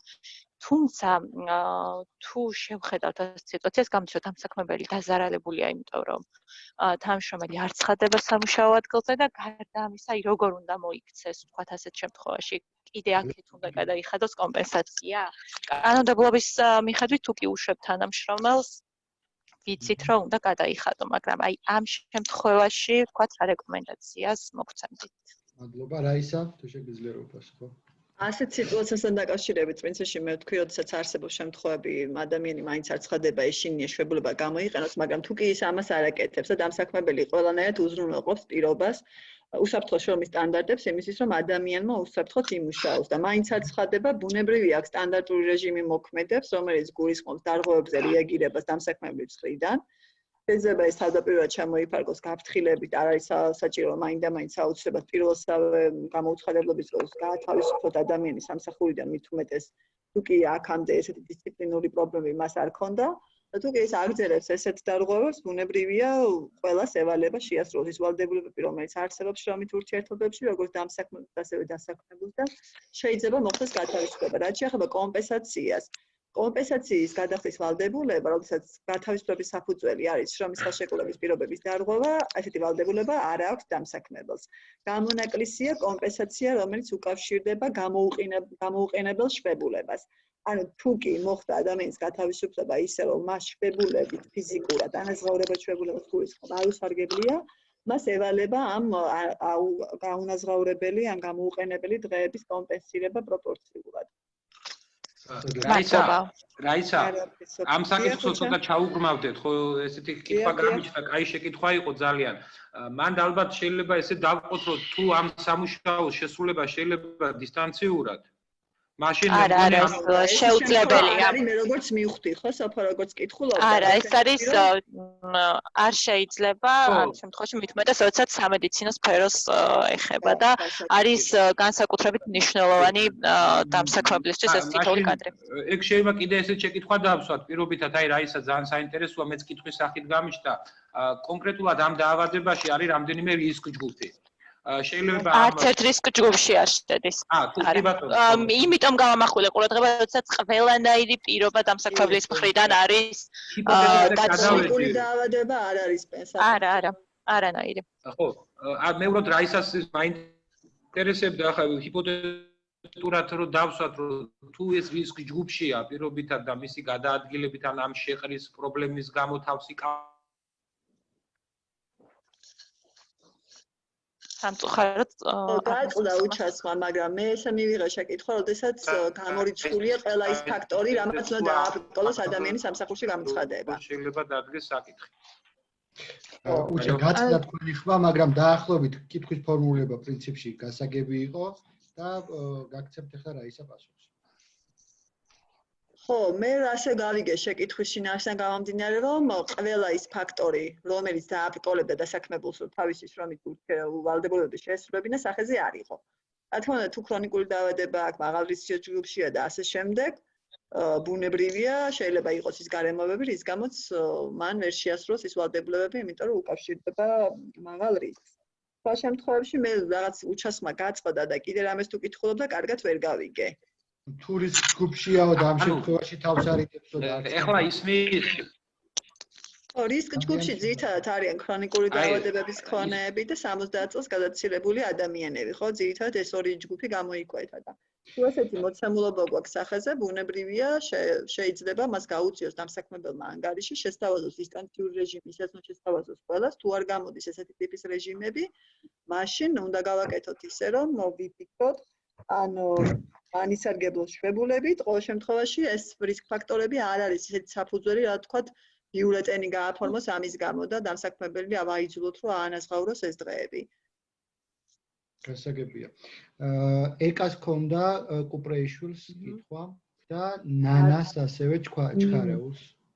კი ბატონო, ჩემი ერთი კითხვა ეხებოდა წეღანაზეც საუბრობდით საპენსიო ასაკის თანამშრომლებს, რომლებსაც რეკომენდაციების მიხედვით მაღალი რისკის ჯგუფის წარმომადგენლები არიან და შესაბამისად დასაქმებულებიც არიან და ამ შემთხვევაში კომპანიები ხომ არ მოვდივართ კანონმდებლობასთან წინააღმდეგობაში მათი ჩართულობის მხრივ და ხომ არ არის აუცილებელი მათი ესე ვთქვათ გათიშვა დასაქმებიდან რისკ ჯგუფიდან გამომდინარე თეხმძიმეების მათ შორის და მეორე კითხვა მაქვს კიდევ შრომითი ურთიერთობის შეწყვეტის შეჩერების საკითხები, სამართლებრივ ასპექტში თავისთავად თავსატეხია ყველა კომპანიისათვის და ამ შემთხვევაში დასაქმებულების გამოსაცდელ ვადებში შრომითი ხელშეკრულების შეწყვეტების საკითხები, თუ კი ეს ესე ვთქვათ მასიურად გამოიკვეთა რაოდენობრივი მხრივ, ხომ არ შემოუბრუნდება მარტივად რო ვთქვათ კომპანიებს და კომპანიის პრობლემებს. ანუ თვითონ რის ჯგუფებთან დაკავშირებით უნდა ითქვას, რომ ის რაზეც საუბრობთ ამდენი ხანი რაც გვესმის, ეს არის სარეკომენდაციო ხასიათის. არც ერთ კანონში ან კანონქვემდებარე ნორმატიულ აქტში არ მოყოლია ცვლილება და არსად არ წერია, რომ ამასაკის ადამიანებმა ან კატეგორიის ადამიანებმა არ უნდა იმუშაონ. შესაბამისად, ხოლმე იმაზე მითითება, რომ მაღალი რისკის მატარებლები არიან ეს ადამიანები და ამის გამო ადამიანები გაუშვათ სამსახურიდან, ეს იქნება აუცილებლად მაღალი ალბათობით სასამართლოს მიერ განხილული როგორც უკანონო შეწყვეტა. შრომითი ურთიერთობების მით უმეტეს, რომ თუ არ შეეცადა დამსაქმებელი გამოეძებნა სხვა საშუალებები იმგვარი, რომელიც თავიდან აგვაცილებდა ესეთ უკიდურეს ზომას, როგორიც არის შრომითი ურთიერთობის შეწყვეტა. გამოსაცდელ ვადას რაც შეეხება, მე როგორც გავიგე, ანუ ამ პერიოდში რომ გამოსაცდელი ვადით ვინც ყავდა, ეს ადამიანები რომ სამსახურიდან გავათავისუფლოთ. ამაზე საუბარი. გამოსაცდელი ვადა სხვათა შორის ძალიან საინტერესოა, იმიტომ რომ ამ მიმართულებით სასამართლო პრაქტიკაც უკვე შეიძლება ითქვას, რომ არაერთგვაროვანია, ანუ იცით რომ წლების მანძილზე სასამართლო თვლიდა, რომ გამოსაცდელი ვადა მიუხედავად იმისა, რომ არ საჭიროებს წინასწარ გაფრთხილებას კომპენსაციის გადახდას, ისე რომ ხელაღებით გაუშვათ სამსახში ან გავათავისუფლოთ მისი ვახტის გასვლის გამო, სასამართლო მიიჩნევდა, რომ უნდა დაამტკიცოს დამსაქმებელმა, რადგან გამოსაცდელი ვადის მიზანი არის კვალიფიკაციის შესაბამისობის შემოწმება და ადამიანის პროფესიული უნარჩვევების იმ დაკავებულ პოზიციასთან, რომ ამტკიცოს დამსაქმებელმა, რომ აი მისი პროფესიული უნარჩვევები თუ კვალიფიკაცია არ შეესაბამებოდა ამ პოზიციას. შემდეგ უკვე განვითარდა სასამართლო პრაქტიკა და უზენაესი სასამართლოს გაწყვეტილების ჩათვლით დღეის მდგომარეობით გვაქვს ესეთი პრაქტიკა, რომელიც ამბობს, რომ გამოსაცდელი ვადის პირობებში შრომითი ურთიერთობის შეწყვეტა არ საჭიროებს დასაბუთებას. ჩვენ ახლა ჩვენი ორგანიზაციის გადასახედიდან ბუნებრივია არ მოგწონს ეს პრაქტიკა და გავაგრძელებთ გასაჩივრებები ამ მიმართულებით და ჩვენ ახლა გვაქვს რამდენიმე გადაწყვეტილება, როდესაც ქვედა ინსტანციების სასამართლოებმა ჯერ ზემოთ არ ავსულვართ ბოლომდე. Ქვეს რომ დიახ, გამოსაცდელ ვადაში თუ ხდება შრომითი ურთიერთობის შეწყვეტა, უნდა დაამტკიცოს დამსაქმებელმა, რომ მან ვერ გაამართლა ის მიზანი, რომელი მიზნითაც იქნა აყვანილი და რომ მისი კვალიფიკაცია პროფესიული უნარჩვევები არ შეესაბამება ამ პოზიციას. ამიტომ მაინც ზოგადად ეს რეჟიმი შრომითი ურთიერთობის და სახელშეკრულებრივი ურთიერთობის არის საკმაოდ ერთი მოკლედ არ არის ამაზე ესეც ხალხად ჩამოყალიბებული პრაქტიკა და მაინც ესე ფართოდ ამ მის გამოყენების რეკომენდაციას მე ვერ ვინცემდი დამსაქმებლებს. მხოლოდ იმიტომ რომ გამოსაცდელი ვადაა და რადგან არ არის წინასწარი გაფრთხილება საჭირო და ეს გამოვიყენოთ და ვათავისუფლოთ ამის გამო ადამიანების სამსახურიდან არსებობს რისკი იმისა, რომ თუ ვინ რომელიმე იდავებს ამაზე სასამართლომ არ მიიჩნიოს მარტივიერად ესეთი შეწყვეტა შრომითი ურთიერთობებით. მე პირადად გონია, რომ რადგან გამოსაცდელი ვადის რეჟიმს აქვს თავისი მიზანი და მიზანი არის ერთადერთი, რომ შევამოწმოთ ადამიანის შესაბამისობა ამ პოზიციასთან, ის რომ არ შეესაბამება, ამის მტკიცების თვითი უნდა ქონდეს დამსაქმებელს. მაგრამ როგორც გითხარით, პრაქტიკები მაინც შეიძლება ითქვას, რომ არაერთგვაროვანია. ჯერჯერობით უზენაესის დონეზე ესეთი პრაქტიკაა ბოლო, რომ არ საჭიროებს დასაბუთებას, მაგრამ რაღაცები შეიძლება შეიცვალოს. დიდი მადლობა. ნინის კონდა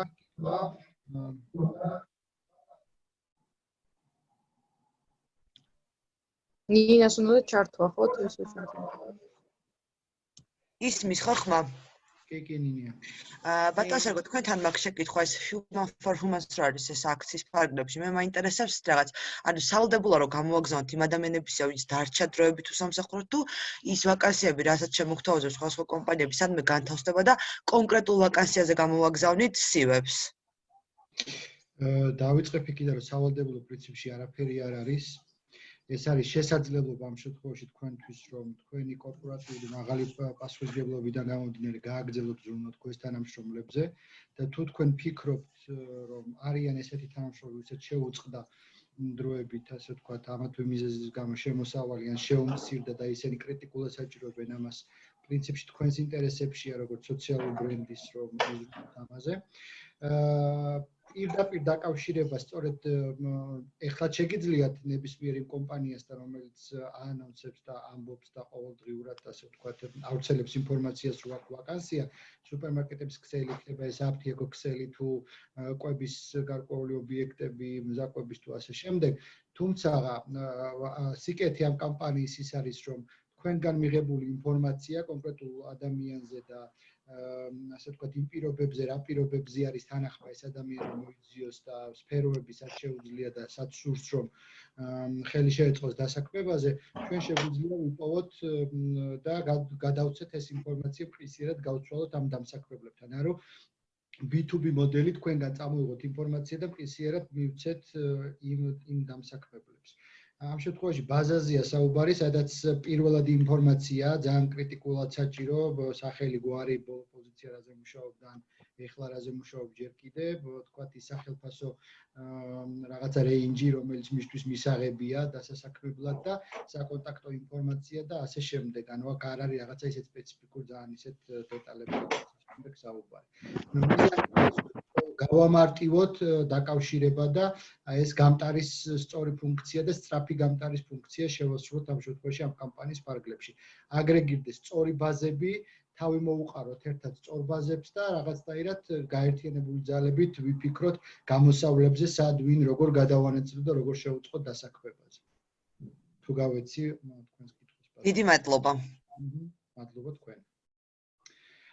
თიას ხედავ რუსიტაშვილს, თიას ვთხოვე რომ ჩართულიყო ვერ იცლიდა და ვხედავ რომ ჩაერთო და თია მოდი ვისარგებლობ მაინც შემთხვევით და კომენტარს შენს შექმნილ სიტუაციასთან დაკავშირებით ამ შრომის ურთიერთობებთან მიმართებაში ვიცი რომ მათ შორის უწყებას რომელსაც წარმოადგენ ძალიან ბევრი მსგავსი кейსებზე შემოდის ინფორმაცია და ვიცი რომ ასე ვთქვათ ერთ-ერთ პრიორიტეტად გაქვთ განსაზღვრული იმ კომპანიების ხელშეწყობა ზოგადად სხვადასხვა სფეროებში რომ არ მოხდეს შრომითი ურთიერთობების შეწყვეტა და ასე ვთქვათ აანონსებთ გარკვეულწილად შეღავათებსაც სხვა უწყებებთან თანამშრომლობით და ასე შემდეგ.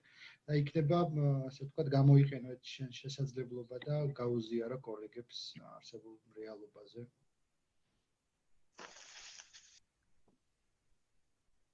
გამარჯობა. გამარჯობა, გვესმის თია შენი ხმა? ხედავთ თუ ვერ? კი, ხედავთ და გვესმის.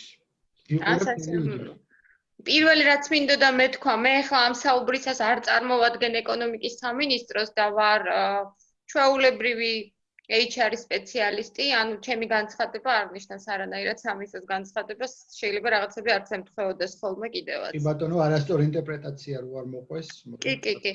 უბრალოდ მე ცოტა მეტი ინფორმაცია მაქვს და ძალიან სიხარულით მინდა რომ თქვენც იცოდეთ ეს ყველაფერი და ასევე იმასაც გეტყვით, რაში შეიძლება დაჭირდეს თქვენი დახმარება სახელმწიფოს.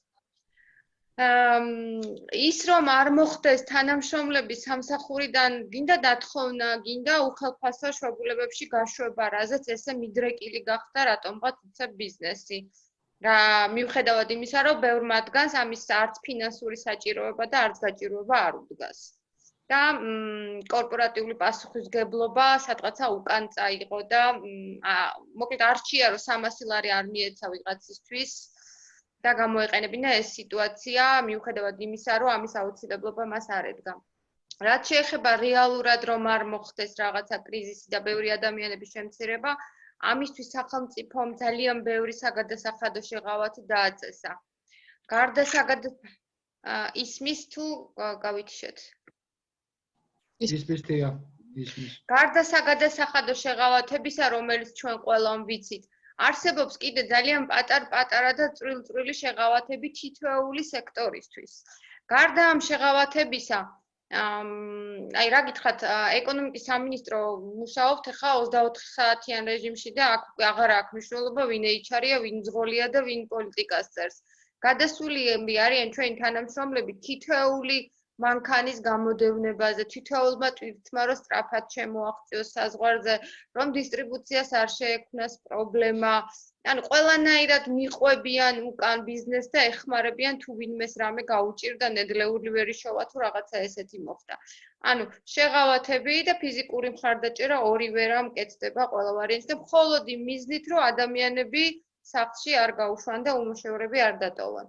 და მე კიდე ძალიან მიხარია პირველად რომ მივხვდი რომ რაღაცა ხდებოდა ჩავხედე კანონმდებლობას და ძალიან გამიხარდა რომ კანონმდებლობა არ იძლევა სიტუაციას საგანგებო მდგომარეობის დროს რომ ესე უპრაგონოდ გაათავისუფლონ ხალხი ან უხელფასო შეგულებებში გაუშვან. მაგრამ რაზე მინდა გავამახვილო ყურადღება. პირიქითაც მოხდა. გაჩნდა ისეთი სექტორები, რომელსაც მოთხოვნა გაეზარდა, ბრუნვა გაეზარდა და შესაბამისად ადამიანური რესურსის მეტი დასაქმება სურს. ანუ ვიღაცა შეიძლება გაჩერდა, მაგრამ ვიღაცა უფრო მეტი სამუშაო ძალა დაჭირდა და ამოცანა ზუსტად იმაში მდგომარეობს, რომ ვისაც მეტი სამუშაო დალა დაჭირდა, უცებ გადაეწყოს და უცებ შეძლოს ახალი ხალხის დაქირავება. თუ ეს სხვილი კომპანია ის ამას ძალიან იოლად ახერხებს, იმიტომ რომ ყავს კარგი HR გუნდი, მაგრამ საშუალოებს და წვრილებს ეს მაინც უჭირს და მე ვფიქრობ, რომ აი აქ შეიძლებოდა HR პროფესიონალების, HR გაერთიანების მხარდაჭერა, რომ ესეთ ბიზნეს აპოვნინონ დასასაქმებელი ადამიანები. რაღაცა ვერ მიგახვედრეთ ისე ვილაპარაკე. გასაგებია თია მივხვდით. სწორედ ამ მიზანს ატარებს ეს კამპანია, რომელზეც პრინციპში შენ უკვე ინფორმაცია გაქვს და შენც მინდა ვისარგებლო შემთხვევით და გთხოვ, რომ ყველა ის კომპანია, რომელიც პრინციპში თქვენთან აქვს კომუნიკაცია, ერთი კომპანიები, რომლებსაც აქვთ ესეთი სამუშაო ადგილები და სთავაზობენ, მეორე კომპანიები, რომლებსაც ჭირდება თქვენი დახმარება და მოგმართავენ თხოვნით, პრინციპში სთხოვოდა ჩააყენოს საქმის კურსი და გადმოამისამართო ამ კამპანიისკენ, რომ უფრო მეტად ცენტრალიზებულად და ორგანიზებულად მოხდეს ერთმანეთში ინფორმაციის გაცვლა და ხელი შეუწყოთ აქეთ რომ სახელმწიფო და მთავრობა ამ ეტაპზე თუნდაც აი ამ სანამ ეს მექანიზმი კარგად დაეწყობა და გაიმართება უფრო სხვა კიდევ უფრო მეტად პრიორიტეტულ ასე ვთქვათ საკითხებზე იყოს ორიენტირებული თუმცა დასაქმების პრობლემაც პრიორიტეტია და ეს დღითიდღე კიდევ უფრო გამწვავდება რა თქმა უნდა ეს შექმნილ სიტუაციას აი სწორედ ამის მინდოდა დაამთავრებს თია თუ შეიძლება რა და ისმის ჩემი ხმა სწორედ ამის თხოვნა მინდოდა მეც რომ თუ შეიძლება აი ამაში მიეხმარეთ ამ შემთხვევაში სახელმწიფოს რომელიც თავის მხრივ ეხმარება საშუალო და მცირე ბიზნესს აუცილებლად და პრინციპში ეს კამპანია როგორც კიდევ ერთხელ გამეორდები სწორედ ამ მიზანს ატარებს ამ შემთხვევაში საბოლოო ჯამში ბოლო სიკეთის მიღები არის ადამიანი ვისი დასაქმებაც არის საჭირო შესაბამისად ამ მიზნის გარშემო ვერთიანდებით ყველა HR-ით, სხვა დარგის პროფესიონალები და ექსპერტები, სხვადასხვა კომპანიები და ის ვისაც შეუძლია დასაქმება, ან ვისაც სურს რომ აიღოს პასუხისმგებლობა დასაქმების ხელშეწყობას და მათ შორის სიამოვნებით ვითანამშრომლებთ მთავრობასთან თუ დონორებთან თუ სხვა საერთაშორისო ორგანიზაციებთან და წარმომადგენლებთან რეალურად ეხა ყველას თანადგომა და ყველას ერთმანეთში დგომა და ყველა რესურსის და ყველა შესაძლებლობის გაერთიანება და ცენტრალიზება არის ძალიან მნიშვნელოვანი, რომ ყველამ ერთად შევძლოთ აი ამ გამოწვევების წინაშე. სხვათა შორის მე რო ვთქვი აქ ჩვენთან და გავაჟღერე რომ არსებობს ასეთი კამპანია მეთქი ძალიან გაუხარდათ და იმედებსაც ამყარებენ სხვათა შორის რომ რაღაცაში დაეხმარებით საშუალო და წვრილ ბიზნესს. ის ვინც ახლა კადრებს ვერ შოულობს და პირიქითა პრობლემა აქვს. ხო, აი ეს უკვე სხვათა შორის ძალიან გამიხარდა რომ პრინციპში რატო ძალიან გამიხარდა რომ ცოტა ისეთი თემებზე მოგვიწია საუბარი ნეგატიურზე შექმნილი ვითარებიდან გამომდინარე და გამიხარდა რომ პოზიტიური ინფორმაციაც მოვისმინე ამ ბოლო პერიოდში. სერგო შეიძლება რომ შემოვიყვანოთ. კი ბატონო, ბძანეთ და პრინციპში უკვე მე სპიკერებს ორ-ორი წუთიანი შეჯავება მინდა მივცეთ რომ უკვე დრო იწურება და არ გავითიშოთ. მე რა არის იცით აი ცეღან ერთ წუთში რო ჩაი შემოსული კი ბატონო ძალიან მოკლედ თუ შეიძლება რომ რამოდენიმე წუთში შეწყდება უკვე 2 საათიანი ის იყო კი აი ქალბატონი თიაყო ესეთ არის საუბარი ანუ საყვედური ახლა ბიზნესისთვის არ იქნება მისაღები იმიტომ რომ ძალიან თუ დღეშია სახელმწიფოს ბიზნესის და ადამიანების და მე კი განაცხადა თეამ რომ ეს არ არისო ეკონომიკის სამინისტროს პოზიცია მაგრამ ძალიან თუ დღეშია ახლა ბიზნესი და ბიზნესის ბრალი არ არის არც სახელმწიფოს ბრალი არ არის ძალიან ბევრს აკეთებს მაგრამ ალბათ საყვედურებისგან თავი უნდა შევიკავოთ ესეთი ესე ვთქვათ საყვედურების რაზანებ ბატონო სადნახეთ საყვედურები არა ნუ მიიღებთ არასწორად მიიღეთ საყვედური არა აქ იყო საუბარი იმაზე არა მე არ მივიღია გათავისუფლებაზე თუ ამის საბაბი არა აქვს ბიზნესს საყვედური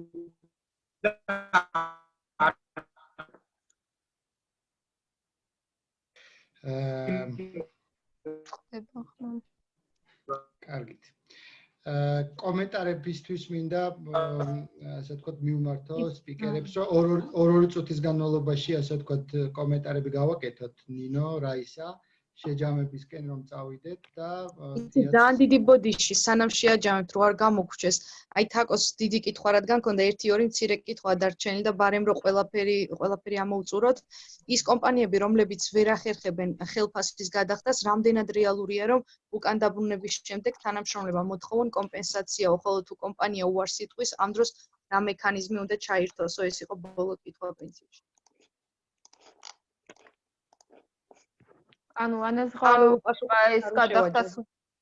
ანაზღაურების გადახდას ვერ ახერხებს კომპანია, არც ანაზღაურება ჩრობულებაშია, ღარე მუშაობს, მაგრამ ვერ უხდის ხელფასს, ხო? ეს ჩვეულებრივ აისახება სახელფასო დავალიანებაში და კომპანიას ამ ვალდებულების შესრულება აუცილებლად მოუწევს ადრე თუ გვიან.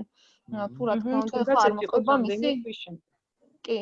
თუნდაც შრომითი ურთიერთობის შეწყვეტის შემდეგაც თანამშრომელს უფლება აქვს მოითხოვოს შესაბამისი სახელფასო დავალიანება და ასევე კოდექსი იმასაც ითვალისწინებს დაგვიანების შემთხვევაში, ანუ თუ ამის შესაძლებლობა ქონდა და არ უხდიდა, რა თქმა უნდა, და არ იყო რაღაც ამ მსჯელობაშიც შევა სასამართლო, რა თქმა უნდა, პატივსადებ მიზეზებთან დაკავშირებით, ითვალისწინებს 0.07%-ს ყოველ ვადაგადაცილებულ დღეზე. ამიტომ თუ კომპანიას აქვს შესაძლებლობა კარგია რომ მოახდინოს ამის გადახდა, თუ არა და პირველივე შესაძლებლობისთანავე თანამშრომელს გადაუხადოს მისი კუთვნილი ანაზღაურება.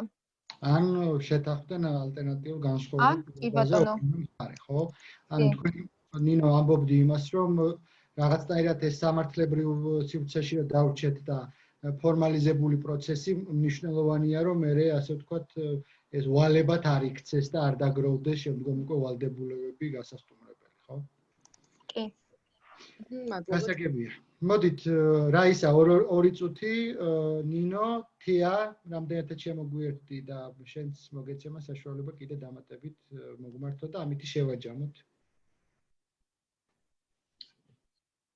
რაისა, ძირითადად არის მის ჩემი ხმა? ეხლა ისმის.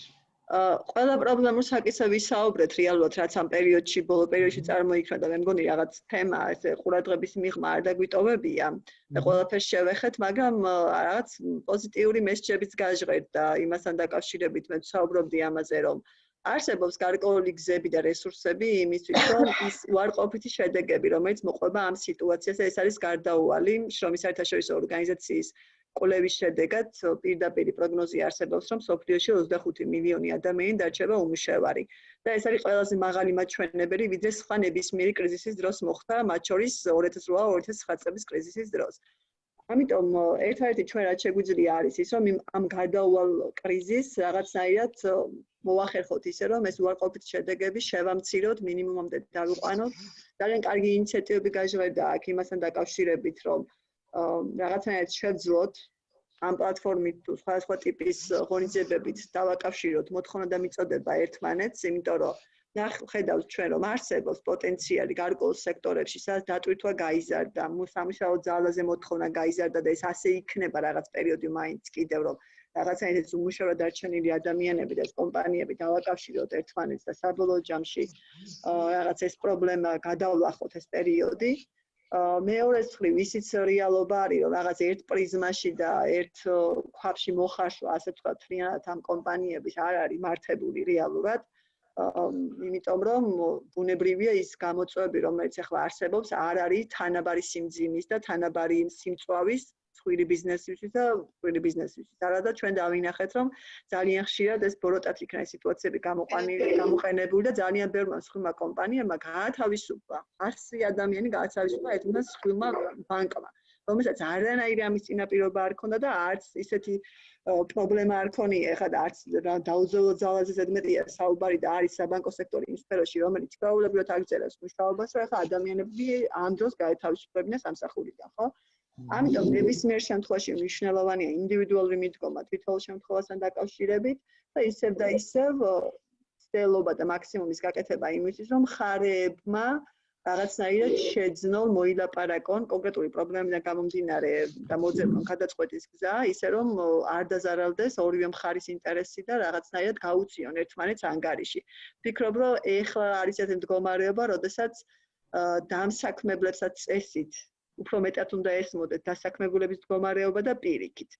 იმიტომ რომ ეს არის ესეთი პრობლემური სიტუაცია, არასტანდარტული, როგორიც ჩვენ არ ვქონია, მე არ მეხსენდება ესეთი მდგომარეობა, როდესაც ხშირ შემთხვევაში ფაქტობრივად დასაქმებული და დამსაქმებლები, განსაკუთრებით მცირე ბიზნესის შემთხვევაში, როგორც ვახსენეთ, ფაქტობრივად ერთნაირ მოწყვლად მდგომარეობაში არიან. და ეს ხელს შეუწყობს, უნდა შეუწყოს ყოველ შემთხვევაში ამ პოზიციების დაახლოვებას და მაქსიმალურად ეს მოლაპარაკებების, კონსულტაციების კულტურის განვითარებას, იმიტომ რომ ეს ეხელაღებით არ მოხვიდეს სამსახურში და დარჩის სახლში, ეს არ არის პრობლემის გადაწყვეტა და ესე არ უნდა იქცეოდეს არც ერთი ბიზნესი და დასაქმებულებიც ბუნებრივია არ უნდა იყენებდნენ ბოროტად იმ შექმნილ მდგომარეობებს და როგორც შეიძლება ზოგჯერ ხდება, ამას არ აქვს სისტემური ხასიათი და გაგებით უნდა მოვეკიდოთ ამ მდგომარეობას, რომ რაღაცნაირად გადავლახოთ, იმიტომ რომ ეს არც რამდენიმე წლიანი პრობლემა არის, მწვავე ეკონომიკური კრიზისის გარდაუვალი ქვეყანაში და უნდა ვიფიქროთ ასევე რაღაცა რომ მოვერგოთ ამ რეალობას, კომპანიებმაც იფიქრონ რაღაც ალტერნატიული სამუშაო რეჟიმების განვითარებაზე, სერვისების მიწოდების ალტერნატიულ რეჟიმებზე და ძალიან კარგია რომ ჩვენ დავიწყოთ ამ პრობლემებზე საუბარი, თუმცა ეს მხოლოდ დასაწყისია სამწუხაროდ, ჯერ მხოლოდ ახალია ეს პრობლემა და კიდევ ველოდებით რომ არ იქნება კარგი სურათი რაღაც პერიოდი მაინც და ძალიან მნიშვნელოვანია ეს ერთობლივი ძალისხმევები და ამ შემთხვევაში სახელმწიფოს ჩართულობა და სახელმწიფოს გვერდში დგომა, იმიტომ რომ ჩვენზე ძლიერი ეკონომიკის მქონე ქვეყნებმა როგორც ხედავთ ვერ გაუძლეს ამ პრობლემას და ჩვენი ქვეყანა მოგეხსენებათ ამ შემთხვევაში საჭიროებს მართლა გვერდზე დგომას და ყველა მხარის ერთად დგომას. სხვანაირად უბრალოდ შეუძლებელია და ჩვენ ეს ყველა ძალისხმევა ამისკენ უნდა მივმართოთ და ნახოთ ჩვენი წვლილი მცირე იქნება თუ რა ზომისაც იქნება ვეცადოთ რომ შევიტანოთ და დანარჩენს გვიჩვენებს დრო რომელიც არის არაპროგნოზირებადი სამწუხაროდ. დიდი მადლობა რაისა. ნინო გარკვეულწილად მე მინდა ჩემი კოლეგის უჩას ასე ვთქვათ გამოვეხმაურო მის წუხილთან დაკავშირებით რომ შრომის კოდექსი არ არის სრულყოფილი და არ ითვალისწინებს ფორს-მაჟორულ გარემოებას. მინდა რომ ამასთან დაკავშირებით გავაკეთო პატარა კომენტარი. მართალია შრომის კოდექსში არ არის მსგავსი ჩანაწერი დაუძლეველ ძალასთან დაკავშირებით, მაგრამ შრომის კოდექსის პირველი მუხლი, ასე ვთქვათ, გადამისამართებას აკეთებს სამოქალაქო კოდექსზე და იქ გვაქვს გარკვეული სამოქალაქო კოდექსში ვალდებულების დარღვევებთან 398 და 399 მუხლები, რომელიც გულისხმობს და ითვალისწინებს კონკრეტულად ამ ფორს-მაჟორულ გარემოებას, რასაც ვეძახით, ანუ პატივსადებ მიზეზს და დაუძლეველ ძალას და გამომდინარე აქედან ამ შემთხვევაში კონკრეტულმა დამსაქმებელმა უნდა იხელმძღვანელოს თუ მისთვის ეს კონკრეტული გარემოება არის დაუძლეველი ძალა და პატივსადებ მიზეზად შეიძლება მივიჩნიოთ, შესაბამისად კონკრეტული გადაწყვეტილების მიღებისას შეუძლია გამოიყენოს არა კონკრეტულად შრომის კოდექსის მუხლები, არამედ სამოქალაქო კოდექსის მუხლები. რაც შეეხება ზოგადად მართალია მძიმე სიტუაცია არის დღეს დასაქმების კუთხით საქართველოში და არა მარტო საქართველოში და ეს კიდევ მეტად შრომითი ურთიერთობების შეწყვეტა კიდევ უფრო მეტად ამძიმებს ამ გარემოებას და თუმცა მიმაჩნია რომ ყველა უარყოფდა ნეგატიურ სიტუაციას აუცილებლად მოყვება დადებითი მოვლენები და ვფიქრობ რომ ეს მოულოდნელად შექმნილი გარემოებები ვფიქრობ რომ ბევრ გამოცდილებას დააგროვებს და დადებითად იმოქმედებს სამომავლოდ, როდესაც ეს ყველაფერი დასრულდება, როგორც განვითარების კუთხის, შრომითი ურთიერთობების და სხვა ურთიერთობების მიმართულებით და ხოთშერს ჩამოაყალიბებს ახალ პრაქტიკებს ამ ონლაინ სამუშაოების განვითარების კუთხით და შესაძლებელია სულ ახალ გარემოში მოგვიწიოს სამომავლოდ მუშაობა და ვფიქრობ, რომ არც ამაში არ არის ცუდი, რომ რაღაც კუთხით შეიცვალოს და გადაიხედოს რიგ შემთხვევებში, თუნდაც სულაც არ იყოს მისვლა საჭირო სამუშაო ადგილზე და გამოცხადება თანამშრომელს და მას შეეძლოს დისტანციურად მუშაობა. ამიტომ ბევრი შეიძლება ცვლილება დადებითი კუთხითაც განვითარდეს ამ მოვლენების დასრულების შემდგომ და იმედს გამოთქვამ, რომ დროულად დასრულდება ეს ყველაფერი და სხვათა შორის მინდა აღვნიშნო, რომ ბევრ ქვეყანასთან მიმართებაში საკმაოდ მომზადებული როგორც სახელმწიფო, საქართველოს მომზადებული შეხვდა და ბევრი რაღაც სხვა ქვეყნების გამოცდილებიდან გამომდინარე უკვე ასე ვთქვათ, იმ დაავადების გავრცელების შეკავების კუთხით, ასე ვთქვათ, დაგეგმილი და სწრაფი რეაგირებები განახორციელა, რასაც მივესალმები და ვფიქრობ, რომ ეს ხელს შეუწყობს ამ სიტუაციის კონკრეტულად ჩვენ ქვეყანაში უფრო ადრე დასრულებას, ვიდრე სხვა ქვეყნებში. დიდი მადლობა ნინო.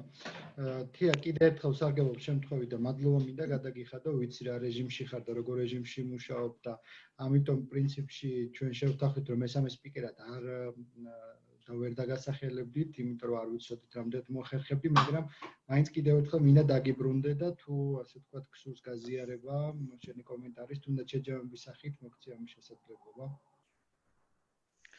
მადლობა სერგო, ძალიან ოპტიმისტურად ვარ განწყობილი და მინდა რომ თქვენს გადმოგედოთ ეს განწყობა. და რატო? ჩემი აზრით ახლა შრომის ბაზრის გადაწყობა ხდება. და რას გულისხმობ ამაში? თუ დაიხურა სილამაზის სალონი დროებით, რა თქმა უნდა და რა ვიცი, კალათბურთის დარბაზი, იმის სანაცვლოდ გაიხსნა 10 სამკერვალო ფაბრიკა, რომელიც დიდი დატვირთვით მუშაობს პირდაპირებზე, ხო? ელექტრონული სერვისების მომსახურება გაიზარდა ძალიან, მიტანის სერვისი წამოვიდა წინ. ანუ თუ აქამდე გჭირდებოდა ჩვენ ერთი სახის მოსამსახურეები სპეციალობებით, ეხლა დაგჭირდა მეორე სახის. აი ამ გადაწყობაში არის ყველაზე დიდი როლი ადამიანური რესურსების მართვის სპეციალისტების. ისინი უნდა დაეხმარონ ბაზარს აი ამ სწრაფად გადაწყობაში და მე მგონი მაინც არ დავინგრევით და არ დავიქცევით. თავარია ჩვენ სწრაფად გადავეწყოთ ახალ მოთხოვნებზე. და მადლობა ამ შესაძლებლობისთვის. დიდი მადლობა ყველას. პრინციპში 1 საათი ქონა დაგეგმილი ჩვენი ჩართვისთვის და გაზიარებისთვის და უკვე მეორე საათს გადავწვით უკვე სისტემამად შეგვიწყო მოკლედ ამ ყველაფერში ხელი. ძალიან დიდი მადლობა. როგორც შევთანხმდით უკვე მომავალი კვირისათვის მანამდე დავაანონსებთ რა თქმა უნდა, მომავალი კვირისათვის კიდევ ახალი სპიკერი გვეყოლება ახალი თემით. ისარგებლეთ, ასე ვთქვათ, თქვენც გამოიყენეთ ეს შესაძლებლობა და პირადადაც გააზიარეთ თქვენთვის საინტერესო საკითხები ან სპიკერები, რომლებსაც ისურვებდით, რომ მოგვეწვია, რათა გაეზიარებინათ სხვადასხვა მიმართულებით გამოცდილებები და პრინციპში მოგიწოდებ ძალიან აქტიურად იყო ჩართული ამ კამპანიაში. დღეს თითოეული თქვენთაგანის ერთადგომა, ჩვენს გვერდით, ჩვენი ყველას ერთადგომა და ჩვენი რესურსების გაერთიანება იმისათვის რომ ეს კომუნიკაციის სისტემა შევძლოთ და ავაწყოთ ძალიან მოხნილად ეს მოთხოვნა და მიწოდება რომელზეც ჩვენი სპიკერები საუბრობდნენ ბაზარზე რომელიც გაჩნდა დღეს დასაქმების პერსპექტივები არ გამოაკლენ ადამიანები ამ შესაძლებლობას და მივცეთ ამისი შესაძლებლობა მინდა გთხოვოთ და მოგიწოდოთ რომ აქტიურად იყოთ უკვე ჩართული აი ამ კამპანიაში და რაც მთავარია ეხლავე შეგიძლიათ შეხვიდეთ ვებ გვერდზე h4h.g რომელზეც ამ წუთას მიბმულია Facebook ოფიციალური გვერდი, დაალაიქოთ, გადააზიაროთ და რაც შეიძლება მეტ ადამიანს და კომპანიას შეატყობინოთ, რომ ესეთი ახალი კამპანია დაიძრა, რომლის გარშემოც ერთიანდებიან HR პროფესიონალები, სხვადასხვა დარგის ექსპერტები და პროფესიონალები, საკონსულტაციო, ადვაიზერული, რეკრუტინგული კომპანიები, რომლებსაც შეუძლიათ დაასაქმო და კომპანიები, რომლებიც გამოირჩევიან მათი მაღალი კორპორატიული პასუხისმგებლობით და მიუხედავად იმისა, რომ შეიძლება არ ქონდეთ შესაძლებლობა ფინანსური მდგომარეობა უცვლელად გააგრძელონ თავიანთ თანამშრომლებთან და ურთიერთობების შეჩერების თუ შეგულებების თუ შეწყვეტის გარეშე გააგრძელონ თანამშრომლობა, ისინი იღებენ ვალდებულებას თავის თავზე, რომ ბოლომდე მიყვნენ და ბოლომდე დაეხმარონ თავის თანამშრომლებს, რომ მოიძიონ ალტერნატიული დასაქმების შესაძლებლობა დროებით ან მუდმივად. და ეს კამპანია სწორედ ამისთვის არის და თითოეული თქვენთაგანის როლი და კონტრიბუცია ძალიან მნიშვნელოვანია. დიდი მადლობა და შეხვედრამდე. მადლობა. მადლობა და კარგად იყავით ყველა. დამატებები. კარგად. სპიკერებს წინვალე ჩართვა იყო, წინვალე გაზიარებები იყო. ძალიან დიდი მადლობა ნინო, რაისა, თეა. მადლობა. მადლობა. კარგად. მადლობა.